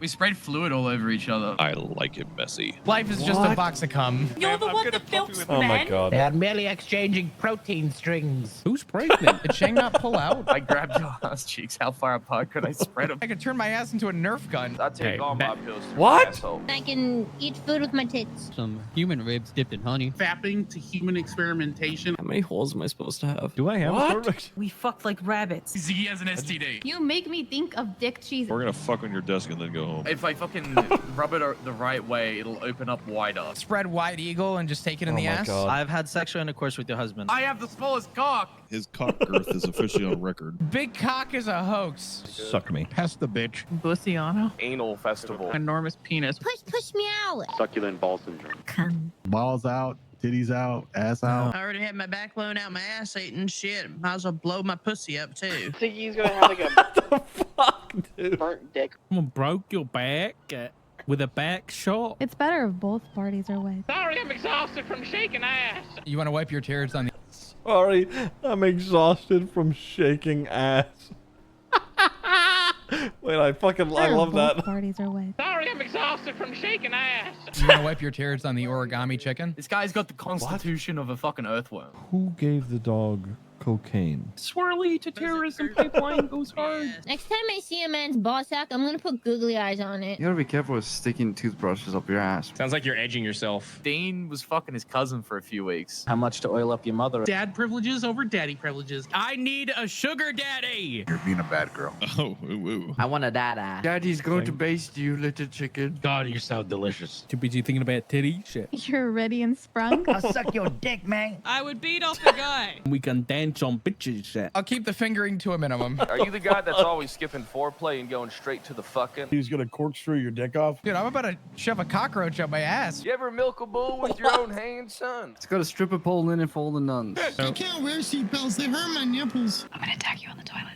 Take a picture of my ass. I'm not taking tit pictures to get printed out. Jonah's juicy nudes. I like dick. Some people have some very carnivorous feet. We're going in for some What? toe action. I can kiss your foot. I think I'd rather put my dick in a blender. Tickle. I don't think dolphins do oral. I don't want married. your fucking horse DNA in my mouth. Finn got pegged with a gun. Eat this guy's asshole. Ventura signed me up to suck dick. I hope it's prostitution. Please whiz on me, Craig. Please whiz all over me.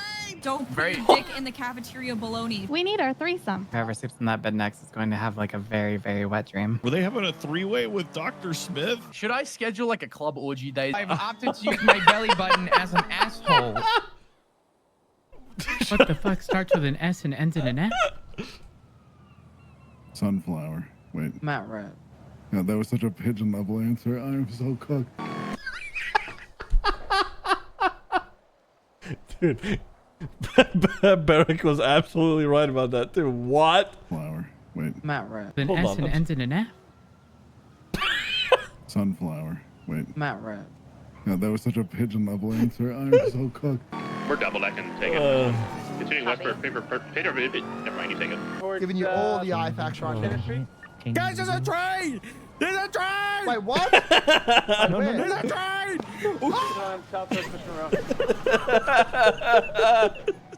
Let me double check. I don't think I. That's what I was. I'm sorry. Where's the call? Human pit approved.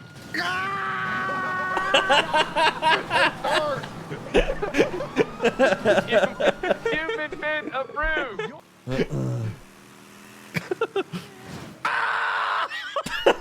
I'm gonna make a new song for you and Dark. Every road has his dick. Every road has his dick.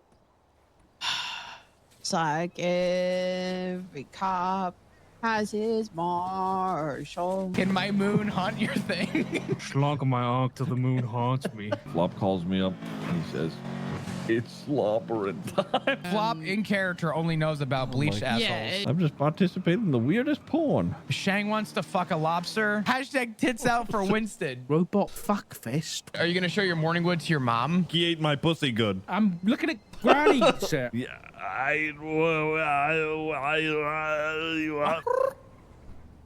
it's just sounds at the end of the video.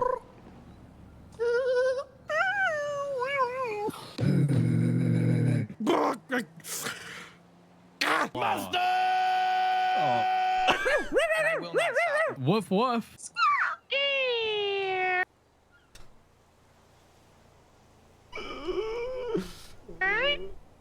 So silly. You missed a meme, did I? What did I miss? I know, I watched it. From the time that you posted, to the time you come in chat and tell me about it, it's so strange. We watched it, Nini. Okay, we saw this. I saw. One more. Help me get one more. The Thanos one? Oh, fuck, you're right. Oh, you're right. Okay, hold on, wait. How did I miss this? Me, it says, hold on. Me staying up till 4 a.m. just in case Pookie got shot to have my edits reviewed and my memes watched. I rest knowing Pookie has an extra 2 days to live.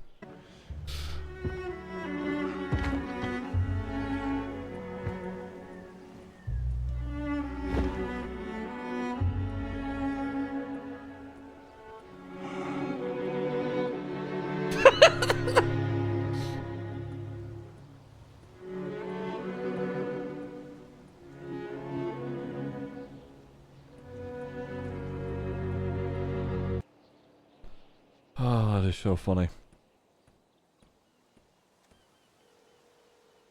I'm calling her.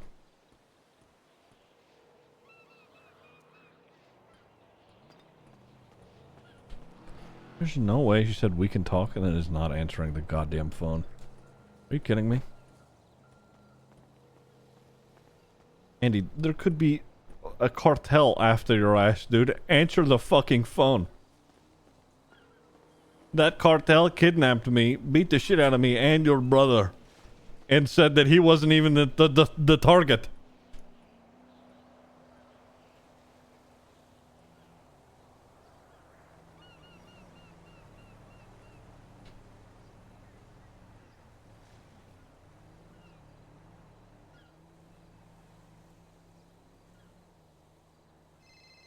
Oh, okay. Hello? Yeah, hello? Hey, where are you? What's going on? Well, a lot. All right. Are you in the city? Are you elsewhere? Hell no, I'm not in the city, Ziggy. Oh, okay. Why the hell would I be in the city? Okay, all right. No, I meant like, all right. Are you okay? That's I hope I never see understandable. that stupid thing again. Okay, yeah, that's understandable. Are you somewhere that? Are you on the island? I'm somewhere beautiful. Okay, Where is scooter it? cars can't find me. There's I would imagine underground somewhere. What the hell? I don't know. No, man. I'm at a campsite. Oh, okay. Where do you think I'm gonna go live? Yeah, that's I'm understandable. gonna walk off the island. Well, that's okay. So you know what? Whatever. It doesn't matter. Luciano told Oh, me sorry. about. Yeah, I got a submarine hooked up. I'm about to head out. Listen. Okay. Sorry. It's Sorry, all right. Okay. So you have been in contact with Barry at least, right? Yeah. Okay. Kinda. All right. I have some important semi-urgent news. I know that it may not be like such a bad situation now because like you're sort of, you know, living off grid and it may not affect you. But I need to tell you about it regardless. Would you like to hear about it over the phone or in person? I don't care. Okay. That's up to you. I don't know what it is. Okay. I mean, Barry hasn't told you what's happened to him, right? What the fuck is this? I swear to God. What the hell? Sorry, someone's diary's at my camp. What? They might think it's their camp. Oh my God. Oh my God, what if it's me and I just don't know it? Anyway, what was the question? It's like Severance, you know? I haven't seen it. Stop. Okay. Anyway. Don't spoil. Okay. I mean, it's pretty clear from the first episode, but whatever. That felt like a spoiler. It's not at all. Okay.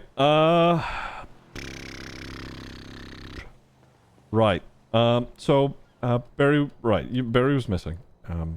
We find out this is a part of this is club business. Andy. Club business. As always. Sure. But he was taken. The long and short of it is that Barry was taken by a group of people who, in return for getting Barry back, we had to hit a boat off the coast of Los Santos' shores, or San Andreas' shores. That boat was full of a lot of cocaine. Yeah. It was an unknown group that we hit, but the group who had us do it said after they gave Barry back that they plan to take over. Are you doing coke right now? I'm listening. Are you? I'm listening. Okay, that's okay. Well, Just go on. hopefully it helps you lock the fuck in. Okay, I'm listening. They said that they plan on taking over the drug market here in Los Santos. They had helicopters, gunboats, etc., etc. It was a problem because, you know, now they have a bunch of fucking cocaine and way more guns than you know we fucking have. But the more important thing was after they handed Barry back, they said that Barry wasn't their main target, and they want to get rid of their competition. I don't think they have competition. Competition was us, Andy. Hello? I feel like they're taking over an empty market. Okay, yeah, but like, Ziggy, I mean, Luciano told you, right? The last thing I did was very HOA, okay? I sold the lab to a cop because I thought it was funny. What? Huh? You what? I feel like I spoke clearly. You sold the fucking lab to a cop? Yeah. Yeah, I did that. Andy, what the fuck? Why? It was really funny. You couldn't have fucking given it to one of us? Well, no, what do you fucking need? I know okay, I had this conversation with Luciano, who I'm just so surprised didn't give you the whole lowdown on this. That's really surprising for him. You fucking twins retain like 2% information. Oh my god. The PD has the microwave back. God damn it! No. BCSO has LSPD's microwave. Oh, fuck my life. Whatever. It's kind of even better. Oh, what the fuck ever. And they don't know. But Oh my god. But I know, and that feels good. Oh my god.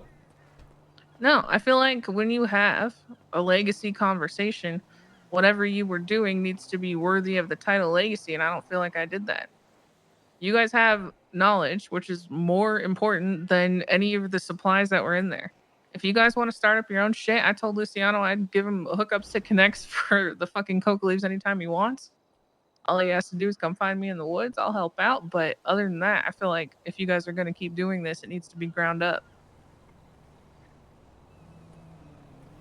I don't think that was worthy of a legacy pass this along conversation. Not to mention, I stole everything. Well, more importantly, I got other people to steal it for me. You can do that too, like the microwave. Right. Listen. I can give you money. You want money? Okay. If you guys want money from it, Wait, that's fine. I can wait. give you that. Wait. Huh. I mean, I do need funds. I have to, I mean, that would be helpful. Okay. Okay. I can do that. But the main concern. But I'm fine, by the way. Okay. No. Yeah. Dude. Okay.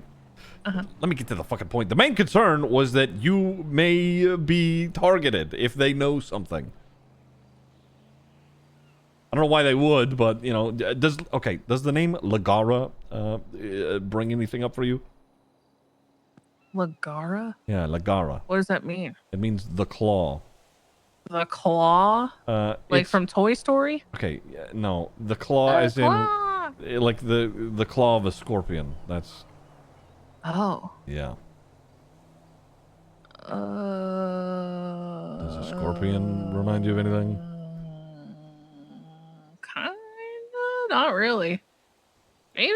I don't think so. Okay, well, I'm just, you know, the point of concern was, one, you getting all the berry, two, letting you know that that is a possibility. I mean, you're living off grid, so like, you know, fucking kudos to you. They may not find you, but also at the same time, they have helicopters and gunboats and planes potentially. Right. Yeah. Right. I mean, if they find me, all I'm gonna say is, you know, have fun. Right. That's all yours, dog. I already got rid of that. What if they're like, we can't take that chance, and then they kill you? Well, that would be bad, Ziggy. Yeah, that would be fucking bad. So yeah, you needed to know. Yeah, that would be pretty bad. So if you fucking, you know, catch any wind of that, you let somebody know. Well, give it a few months. I won't be dyeing my hair. It'll turn brown again. And nobody will recognize me anyway. That's not true. Wait, you know what? Whatever. You have the same hair color as your brother? Yeah, believe it or not. Huh. Do you not? You knew me back then. What do you mean? Listen, listen, these guys kicked me in the head, and then every time I woke up, you know, consequently after that, they beat me until I was asleep again. So I'm not in a good shape for memory right now. Okay. Hmm. Yeah. Excuses. Whatever. The fuck? We've been friends for a long time, Ziggy. Okay. All right. I'm Tried to get you a pair of boots once that you never picked up. Okay. I'm sorry. My fucking head trauma is, you know, making me forget some things. I don't think you had head trauma when the boot thing happened. Okay. I mean, yeah, I'll be careful. I gotta be careful anyway. I mean, I'm a girl alone in the woods. So, you know, that comes with a level of awareness necessary to survive. So you're a fucking cold-hearted killer. Okay. You'll be all right. I'd rather be out here and on high alert than in the city. Yeah, true. And just, you know, in the city. All right. Well, In the literal city. I got that. Yeah. All right. But you know, things are going good for me. Okay. Well, I thought you asked. Oh my but, God! Give you me know. a chance. I right. I needed to get to the warning, Giving and you your 10 brother. minutes of Okay. chances. Okay. I needed to. I'm sorry. You told me. You asked for money gotta before be- you asked how I was. Okay. You no. You fucking offered money. was Shut the right, fuck believe. up. Oh my God. You fucking offered money, and then you told me you sold the lab to a fucking cop. I don't know why Luciano didn't tell you that. Oh my God. Why do you know where I was raised here? Okay, down in Mirror Park, and you're surprised by any other outcome. I don't know why you're shocked by that. Okay. I just. How are you surprised? Okay. Don't get me If wrong. Sis were standing in my shoes right no. now and say, "Yeah, I sold it to a cop because it was funny," you wouldn't bat an eye. Okay. Listen. If Stanley said he sold anything to a cop for money, you wouldn't bat an eye. I don't have any expectations from Stanley, okay? Anyway, Andy, how are you doing? I'm great. Are you? Yeah. How can I not be? I'm retired. I left Cyprus. I'm out here. I got my fire. I got my hunting. I don't have my dog. I wish I had my dog. But honestly, happiest I've been in a very long time. I feel like I was trying to force staying in a life that I didn't really want anymore and definitely didn't want without the boys. So I'm good. This is the happiest I've been, and I plan on staying that way. I'm not gonna die in this stupid ass place to some fucking gangbanger. That's over respect. I'll die in the woods on my own, under a tree, and I'm happy with that. that's pretty gangster. I think it's the opposite. Thank God for that. That's gangster in its own way. Thanks, man. Yeah. Well, I'm proud of you for, making that decision and coming to that and, having a clean split from everything. It's definitely not a bad thing. And honestly, you've prioritized yourself, which honestly, you've needed to do for a long fucking time, idiot. Do you like a site I can review your therapizing? It's efficient, even if it is, blunt. It's not efficient when you entirely forgot that you were my therapist. Oh my fucking God. And sincerely asked me who it was. Oh my God. I thought you had gotten a new therapist, okay? That's crazy. I thought that I don't happened. know. Maybe I'll build a cabin. Go chopping the trees down in the lumberyard. Haul them up somewhere. Yeah. All right. I mean, all you guys gotta do is go to the woods and I'll pop out. It's not goodbye forever, but it's definitely I'm in there. All right. I'm in there. Do you think I could make it on TV? Like if I started like one of those like Naked and Afraid shows, but I'm not naked and I'm not afraid, but I am in the wilderness and then I'm like fighting bears and stuff. There's been so many shows about just like surviving in the woods, and they always do pretty well. You could absolutely do that. Yeah. Maybe I'll find Sizzle. We'll start one. Yeah. That'd be pretty good. Clothed and brave.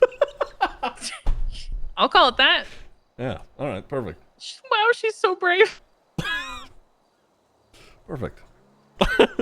Sounds good. I'm happy.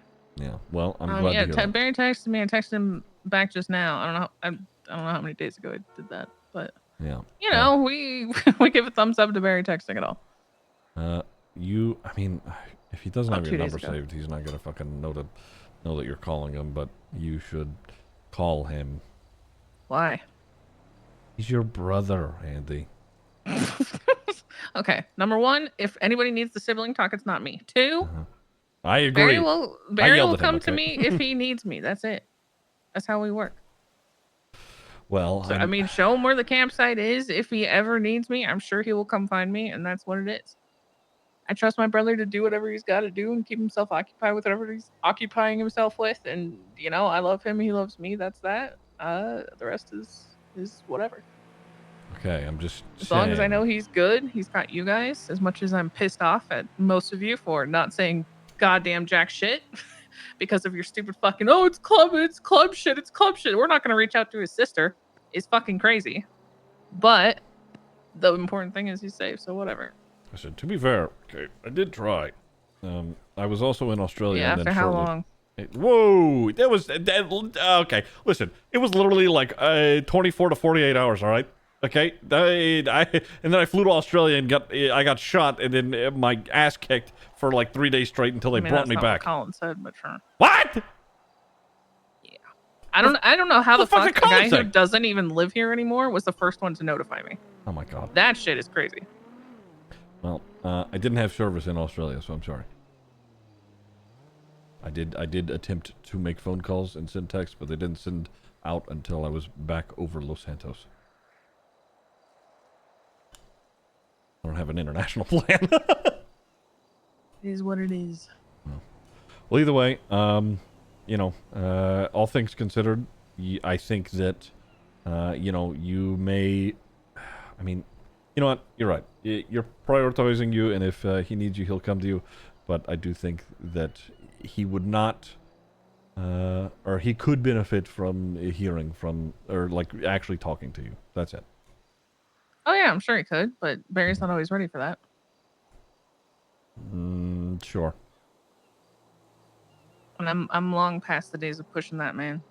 Yeah. All right. At this point, there is no more pushing. That doesn't just like make it worse. Sure. Yeah. He knows I'm here. He knows he can talk to me about anything safely and has plenty of times. Okay. If he needs me, he'll find me. Just make sure he knows where my camp is, I guess. That's the most you can do, and hope he utilizes that at some point. All right. You don't know where my camp is. Luciana didn't fucking tell me. Did you move camps? Haven't you been here? I'm pretty sure that I have, but The north side of Alamo Sea. Oh. Northwest Okay, yeah. side, by the bridge. Okay. Kind What What was the other camp that was on an island off the east coast? That was just an island. That's just a different camp in case I need to move. Okay. All right. Well, I don't know which one you're talking about. On the island or like on the beach? Because I had one on the beach, and then I had to move that back up to the hill, and then the hill had the cargo thing, so then I moved down here. The island. Yeah, I got a couple camps scattered all over the place, so I don't have to like bring everything every time I go out if it gets dark faster than I anticipate. Smart. Yeah. Okay. I was talking about the island, but it doesn't matter. Okay. Well, if that's where you are, then I will show him to it probably in the next day or so. Granted, we are like 2 passing ships in the night, so. Yeah, tell me about it. Yeah. Okay. Well, enjoy your time in the woods. Just be safe and also be wary of helicopters. Yeah, thanks for everything, Ziggy. Yeah, of course. If there's anything you need, you know, a phone call away. I don't need anything. I've got me. Yeah, nice. In the woods. No, I like that. I'm gonna Good- make good friends with a attitude. bear again. I'm gonna find Boris. One time I caught a fish with my mouth like a fucking bear. One time I went hunting with Boris. He would attack them and then I would skin them. It was great. It was a good process. I need to find him again. I was also high on coke. Excuse me? Recently? Oh no, that was a few years back. That specific incident. All right. Well, hey, I'm proud of you for, you know, even though it's all gone now. Sticking to your guns. That's good. I may have. Sorry? I may have had a little incident. Oh, then fuck you. I'm not upset about telling the lab. Go fuck yourself. Okay, fair enough. You're welcome in that case, actually. All right, You should be thanking me. I think the head trauma has cured my addiction. What? No, I Are you one of those people who's just like, oh, shrooms will fucking cure your depression, brother? No, I Which don't might be true. I don't know. I don't actually believe that. Oh. No. Okay. Well, let's choose to believe that. Well, I don't know, because then one day you're going to be like, oh, no, look, I can do as much as I want. My head trauma cured it. I can't get addicted. And then And then all I'm fucking, and then I'm in a ditch somewhere. Yeah. Yeah, pretty much. Okay. I may maybe talk to Colin. He's had addiction problems before. True. All right. Well, be safe, and I'm sure I'll see you at some point again sometime. I will leave a flower by the highest tree if you ever need me. What the fuck does that mean? And don't worry about me, Ziggy. The thing that will kill me has not yet been born. What the fuck does that? What the fuck? What? The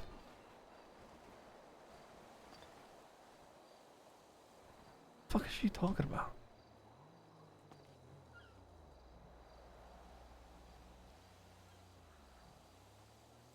Huh.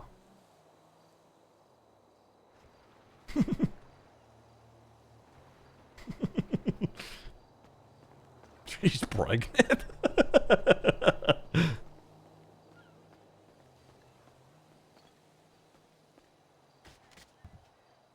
All right. Wow, we did a lot today. Chatted with Barry, didn't die. Gave him a watch. Went back to the block. Gave Ed a watch.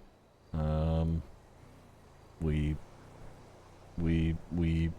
talked to Andy. Got to warn her about Lagara. Luciano yesterday told us, you know, about cocaine things. That's exciting. Wow. We've had a productive day. You think Ed was ignoring you at the block? A little bit, but he also could have just been busy. So, you know, whatever.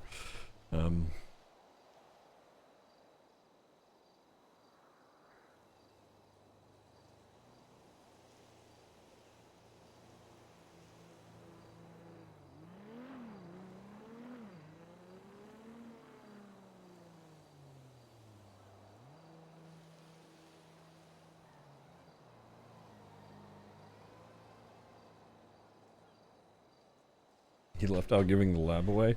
No, he said that she did sell it, but not to a cop. What's your thoughts on Barry's request to text him about Lovesick?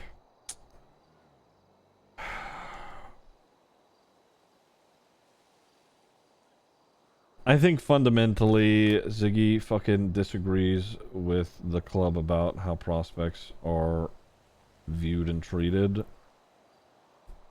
I think he's a little less worried about flop, considering the conversation.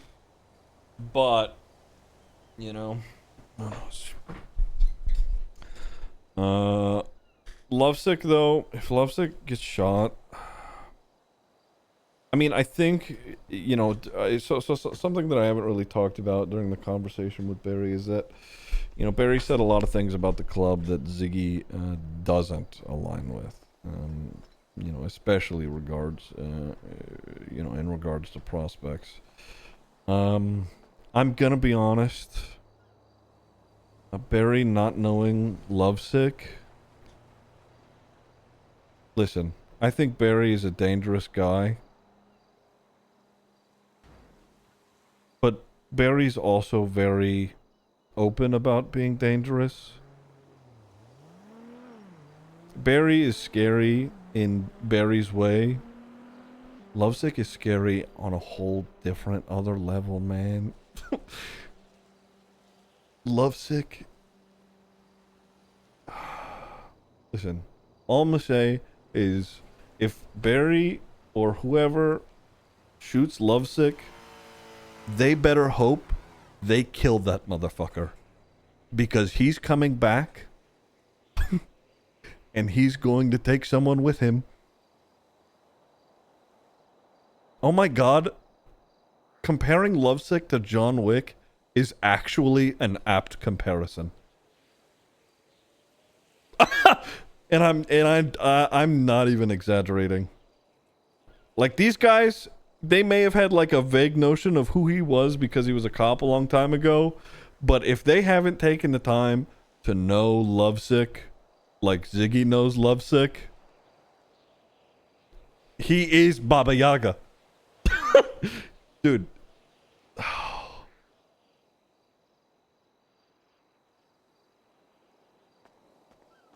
I'm telling you, man, don't burn a man with nothing to lose. Because he will have nothing to lose. He doesn't care. Listen, all I'm saying is if they decide that they're shooting Lovesick, pray to God you kill him. Pray to God he dies.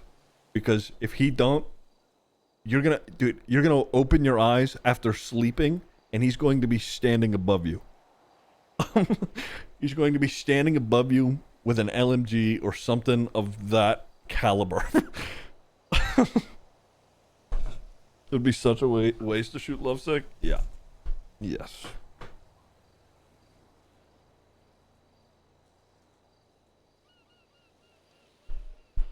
I have a question. Now knowing what you know about the club and Barry, do you think Ziggy would still join the club?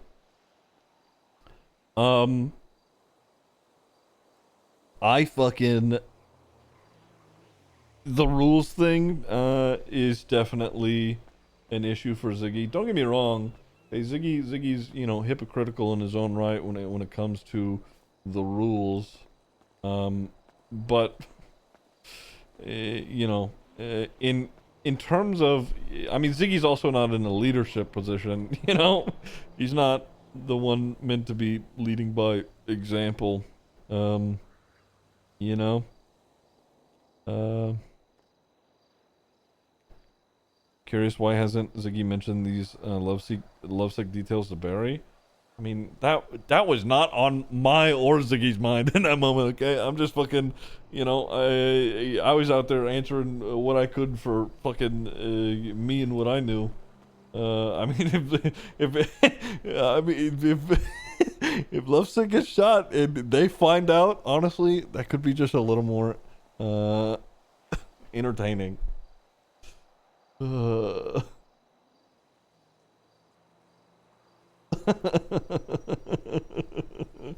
It would be really fun to see Lovesick crash the fuck out.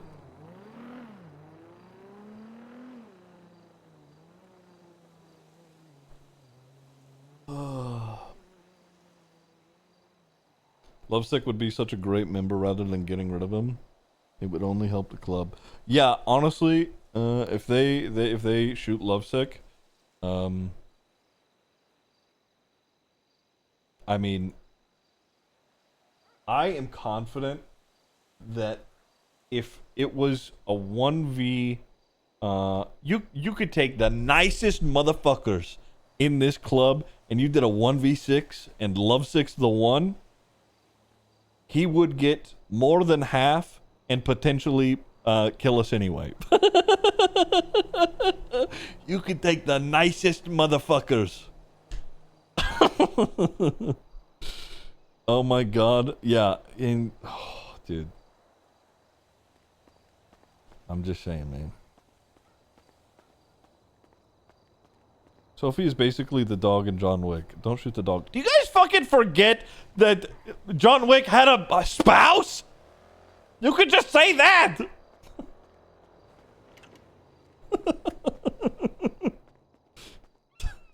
Jesus Christ.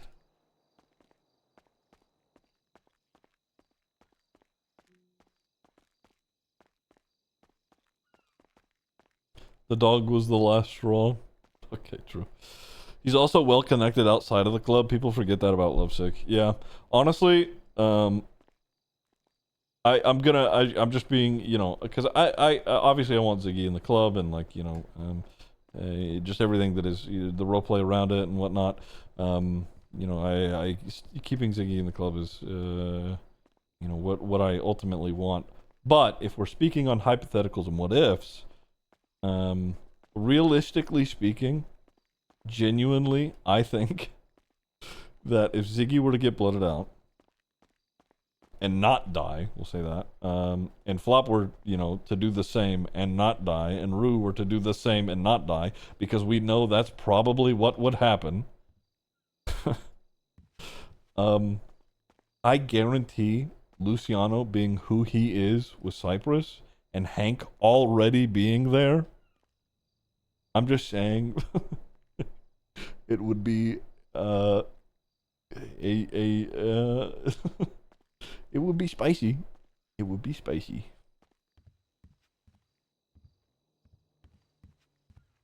I mean, Luciano has already implied that he'd kill for us. Hank said the exact fucking same. You know? But that's, you know, a story for maybe another time. Who knows if Ziggy even fucking survives that long, you know? Ziggy also has best friend Hydra, Jackie Snow. Oh my god, you're right. I'll just get Snow to come around, you know? Like, listen, Flippy loves stirring, okay? He doesn't care who it is or what they're fighting for. Flippy will just fucking give us guns no matter what. That motherfucker just wants to see people killing each other because he loves tea.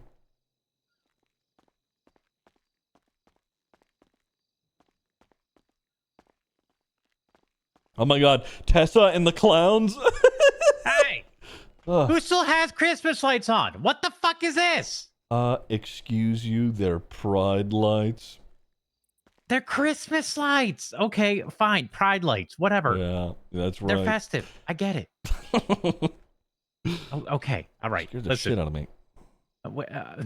Ghost. Got it. Okay, yeah. Uh-huh. Speaking of that, I have something for you. And I don't know if it is something that... Listen, I don't... Okay, whatever. I'm you know, reconciling. You gave me a watch a while back when you were showing me stuff about your dad. I got some stuff made, and honestly, this was at first going to go to, you know, people in command, and you know, they're still getting some, but I got a thing for you. I want to ask, do you prefer pocket watches or stopwatches, or like wristwatches? Ooh, pocket. Like a pocket watch? Okay. This is engraved. It has our logo on the left-hand side when you open it, and the the face of it itself also has our letters engraved into it. It's very expensive and incredibly well made. Holy. Yeah. What the? Like, who's paying for this? I am. What the hell? Ziggy? Yeah. You know, if a ghost could hug you right now and like you could feel it, I'd definitely probably try that. That's okay.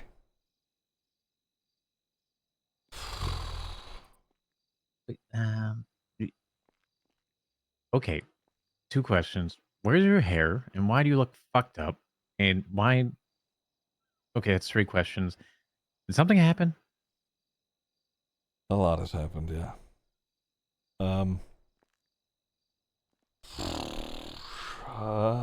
You wanna?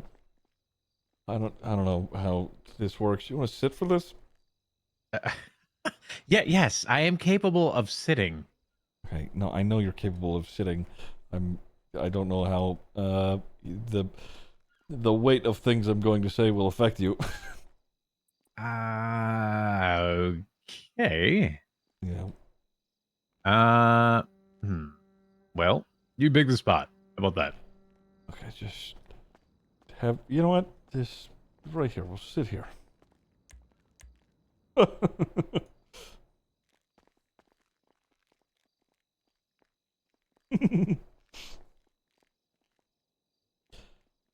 Okay. So you gave me that map. And me and the club went looking. I went to Australia myself. You went to Australia. Yeah. I thought that it might help. Well, the short end of it is it didn't really, and I got real fucked up for it. I went to the spots on the map. There were I noticed a pattern of some warehouses and cargo being loaded in and out of some pretty shitty buildings. And I could see a flash of a gun every now and again, which is it's Australia, which is wild for them to have guns, so I figured I was in the right place. I approached at one point. They told me to fuck off. I showed them a scorpion symbol to see if that meant anything to them. They asked me for a building ID, to which I did not have one. They told me to fuck off again. So I did, but not entirely. I stuck around. I kept snooping, trying to see what I could. And they caught wind of that. They started to chase me. I took off in a rental and got somewhere pretty rural before they managed to shoot the car, and I was on foot. I got a couple of them. And but there was way more of them than there was of me, and I hit the dirt. I was still alive, and they did a piss poor job of patching me up, but shortly after I hit the dirt, I got a boot to the skull. And any time I woke up after that, it was in a dark or dimly lit space, and they would promptly, beat me until I was asleep again. That happened for what I can guess is about a 24 to 48 hour period before they decided they were going to fly me back and drop me off as a message. Passing for the rain, holy fucking shit! It's TJ! So you went looking and got fucked. Oh yeah. That put me in a coma for about a week, the repeated beatings in the head. And when I woke up, The club tells me that Barry's back. And that the same people who had fucked me up had Barry.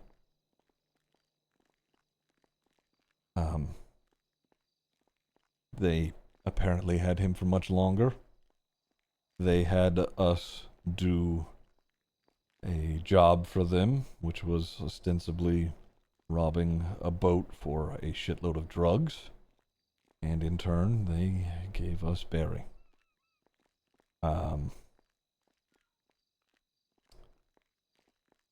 You had to go hit another crew, or their...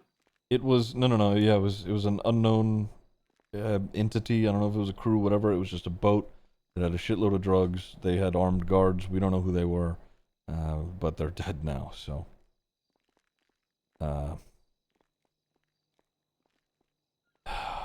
Do they know it was you, or was it these people that you did a job for? the club, they told me that they were unmarked doing it. So, if there's pushback, it's shouldn't be on us. Well, I'd imagine if someone has their product going missing, yeah, and they can trace it to someone, but if they're dead, probably not. But they're gonna come looking for it, is my guess. Oh yeah. Yeah. But we got Barry back, and I had a talk with him earlier tonight, actually. It was a very long talk, mostly about club business. I mentioned you a couple of times.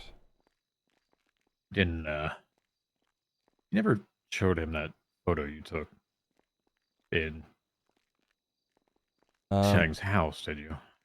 He saw it. I don't imagine that he believes it, so it didn't seem, or it seemed throughout the conversation that he didn't believe that people had seen you. But he does believe that the memory of you may be so powerful that people see you in their own way, which honestly could be what's happening at the moment. I have no fucking idea. That's entirely fair. Yeah.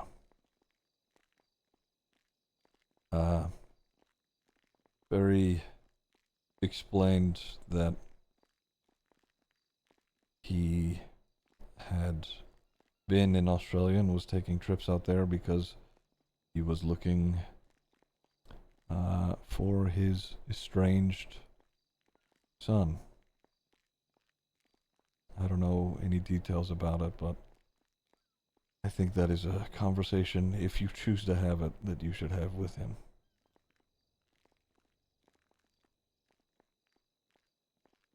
I don't know if he and I can have very many conversations.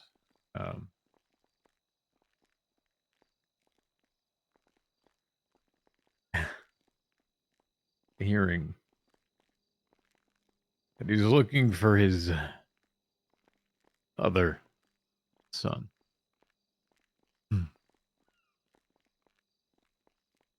Losing something is a traumatizing experience. Losing as much as he has. Understanding that maybe, just maybe for a second, that there is a possibility of gaining something back. I don't know if you'll ever get that piece of him that's missing. Yeah.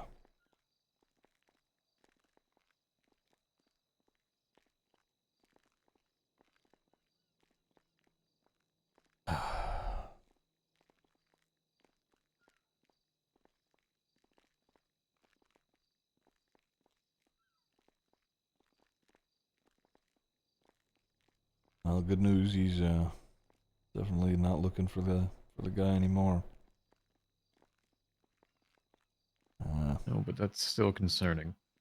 and not for you all in a way, but more so his own personal. And that's something that will affect him and something that continues to affect him and has led to his absence.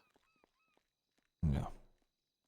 And if there's any point at this time where, God forbid, you all can come together for a moment to show some stability for him, because I'm sure he needs it just as everybody else does.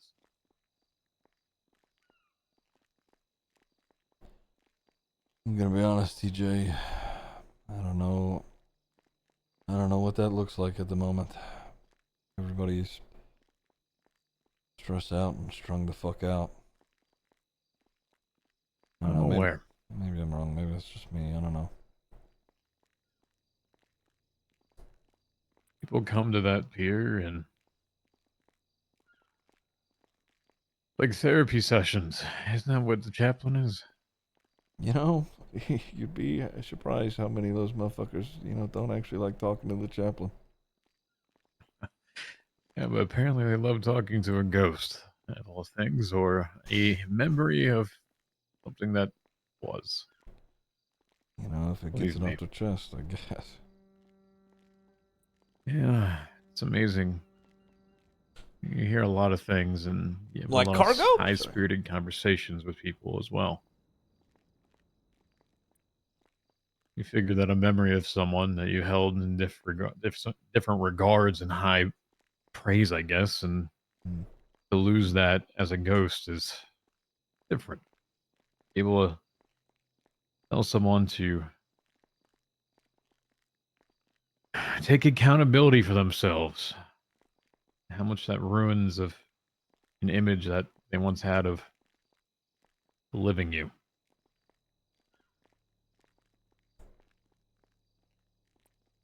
Fear that at times me having conversations with him has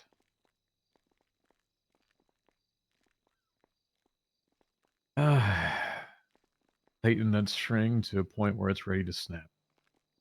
Hmm.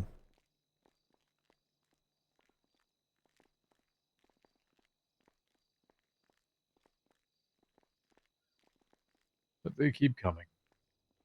I don't know why. Yeah. I think, a lot of us anyway have been lost and not really sure where to turn for a while.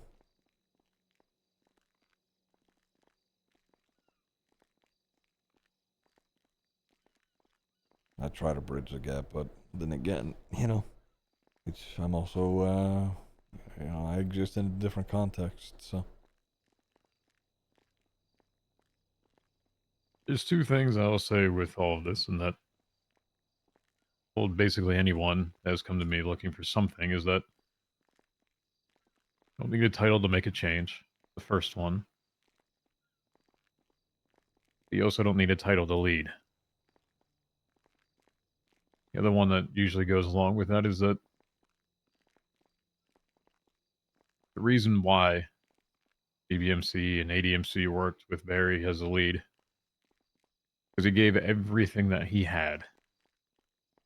He had no life outside of the club other than his father and his sister. Every waking moment, he ensured that it was running, it was happening, and he gave everything to it.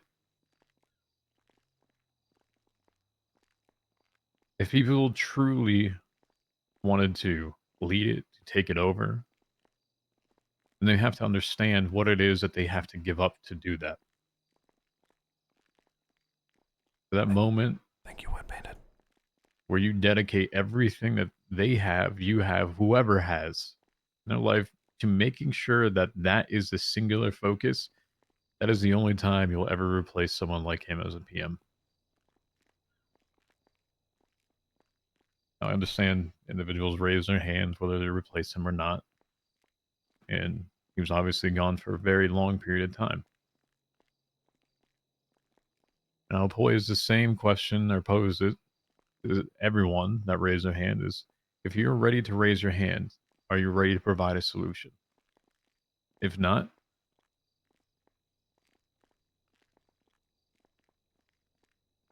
then what are you raising your hand for? My solution was Finn.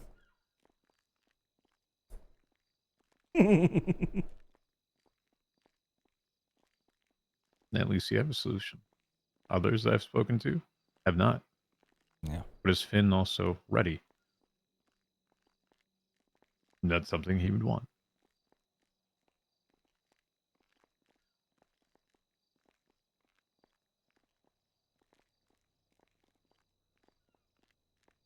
Because I do believe out of nearly everyone that I have had experience with,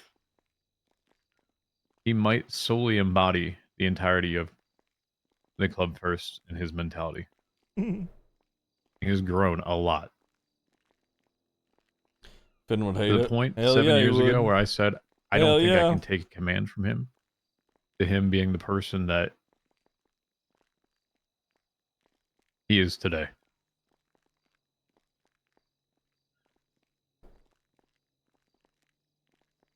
They have to want it.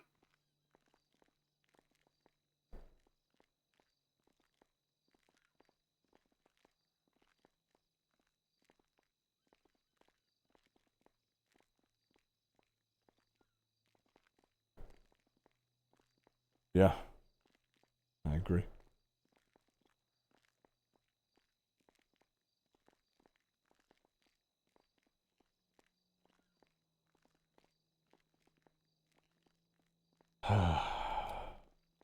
On a lighter note, maybe you shouldn't put a beer in the bathroom quite yet because you look like shit and probably don't want to look at yourself yet. Yeah, you know, I know it. Dickhead shaved my head for no goddamn reason. Yeah, I'm all fucking cut up. I got bruises and places I didn't think I could get bruises. It's fucked up. You know, I'd ask for more, but at the same time, I don't think I want to know. That's just, you know, whole lot of punching to the chest and head. Sometimes a good few kicks. I'm sorry that happened. I knew the risk.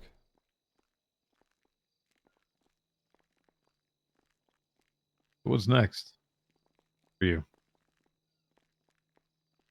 I got no fucking idea. Barry says that, I mean, now I have more context as to, you know, what was happening. My opinions have varied quite a bit, and Barry says that he's going to be around for, to sort things out. So I guess I'm going to see how things get sorted out. Are you going to see or are you going to participate? I mean, if decisions are being made, then, yeah, I mean, yeah, I'm participating. Sort of just waiting to see.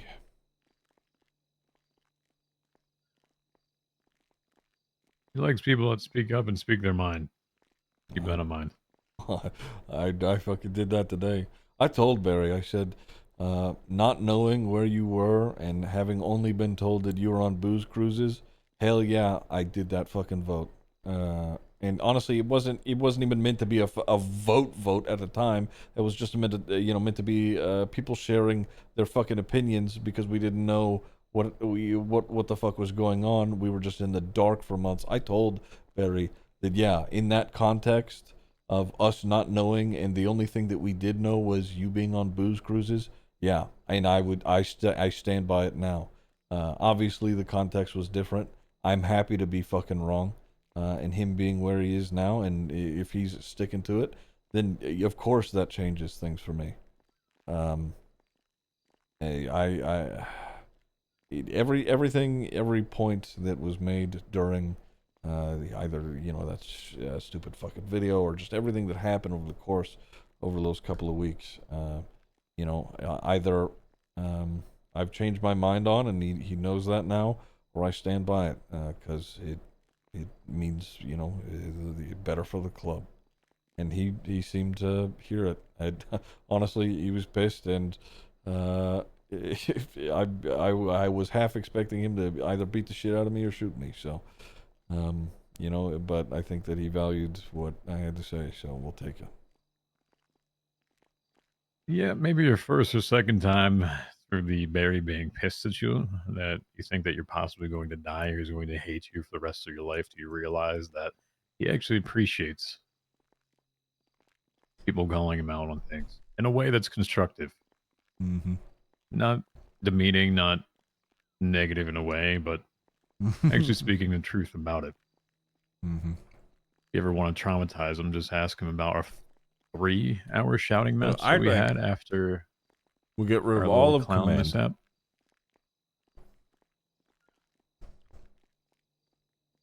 Those moments you truly get to understand who he is. Mm-hmm. He doesn't open up otherwise. Yeah.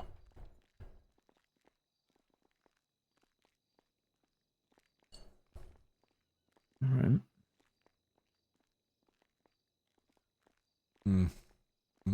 Well,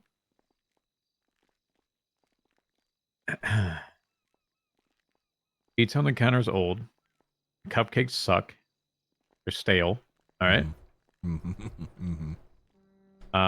Could we get an espresso maker, please?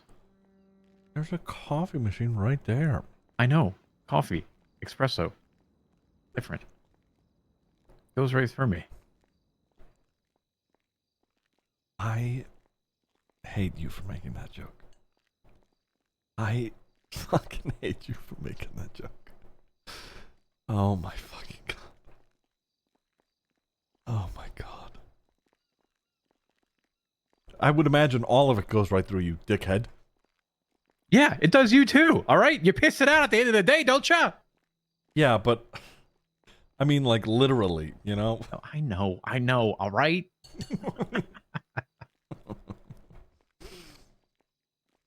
I'll try and make the kitchen nicer. We do have some things we need to get in there. Yeah, a dishwasher. Oh, yeah. Hey, what? You don't wash your dishes in the sink? But we don't have a rack to put them on. There's no towels. There's nothing. What am I going to do? You don't even have paper towels. Hello? I would say use your shirt, but...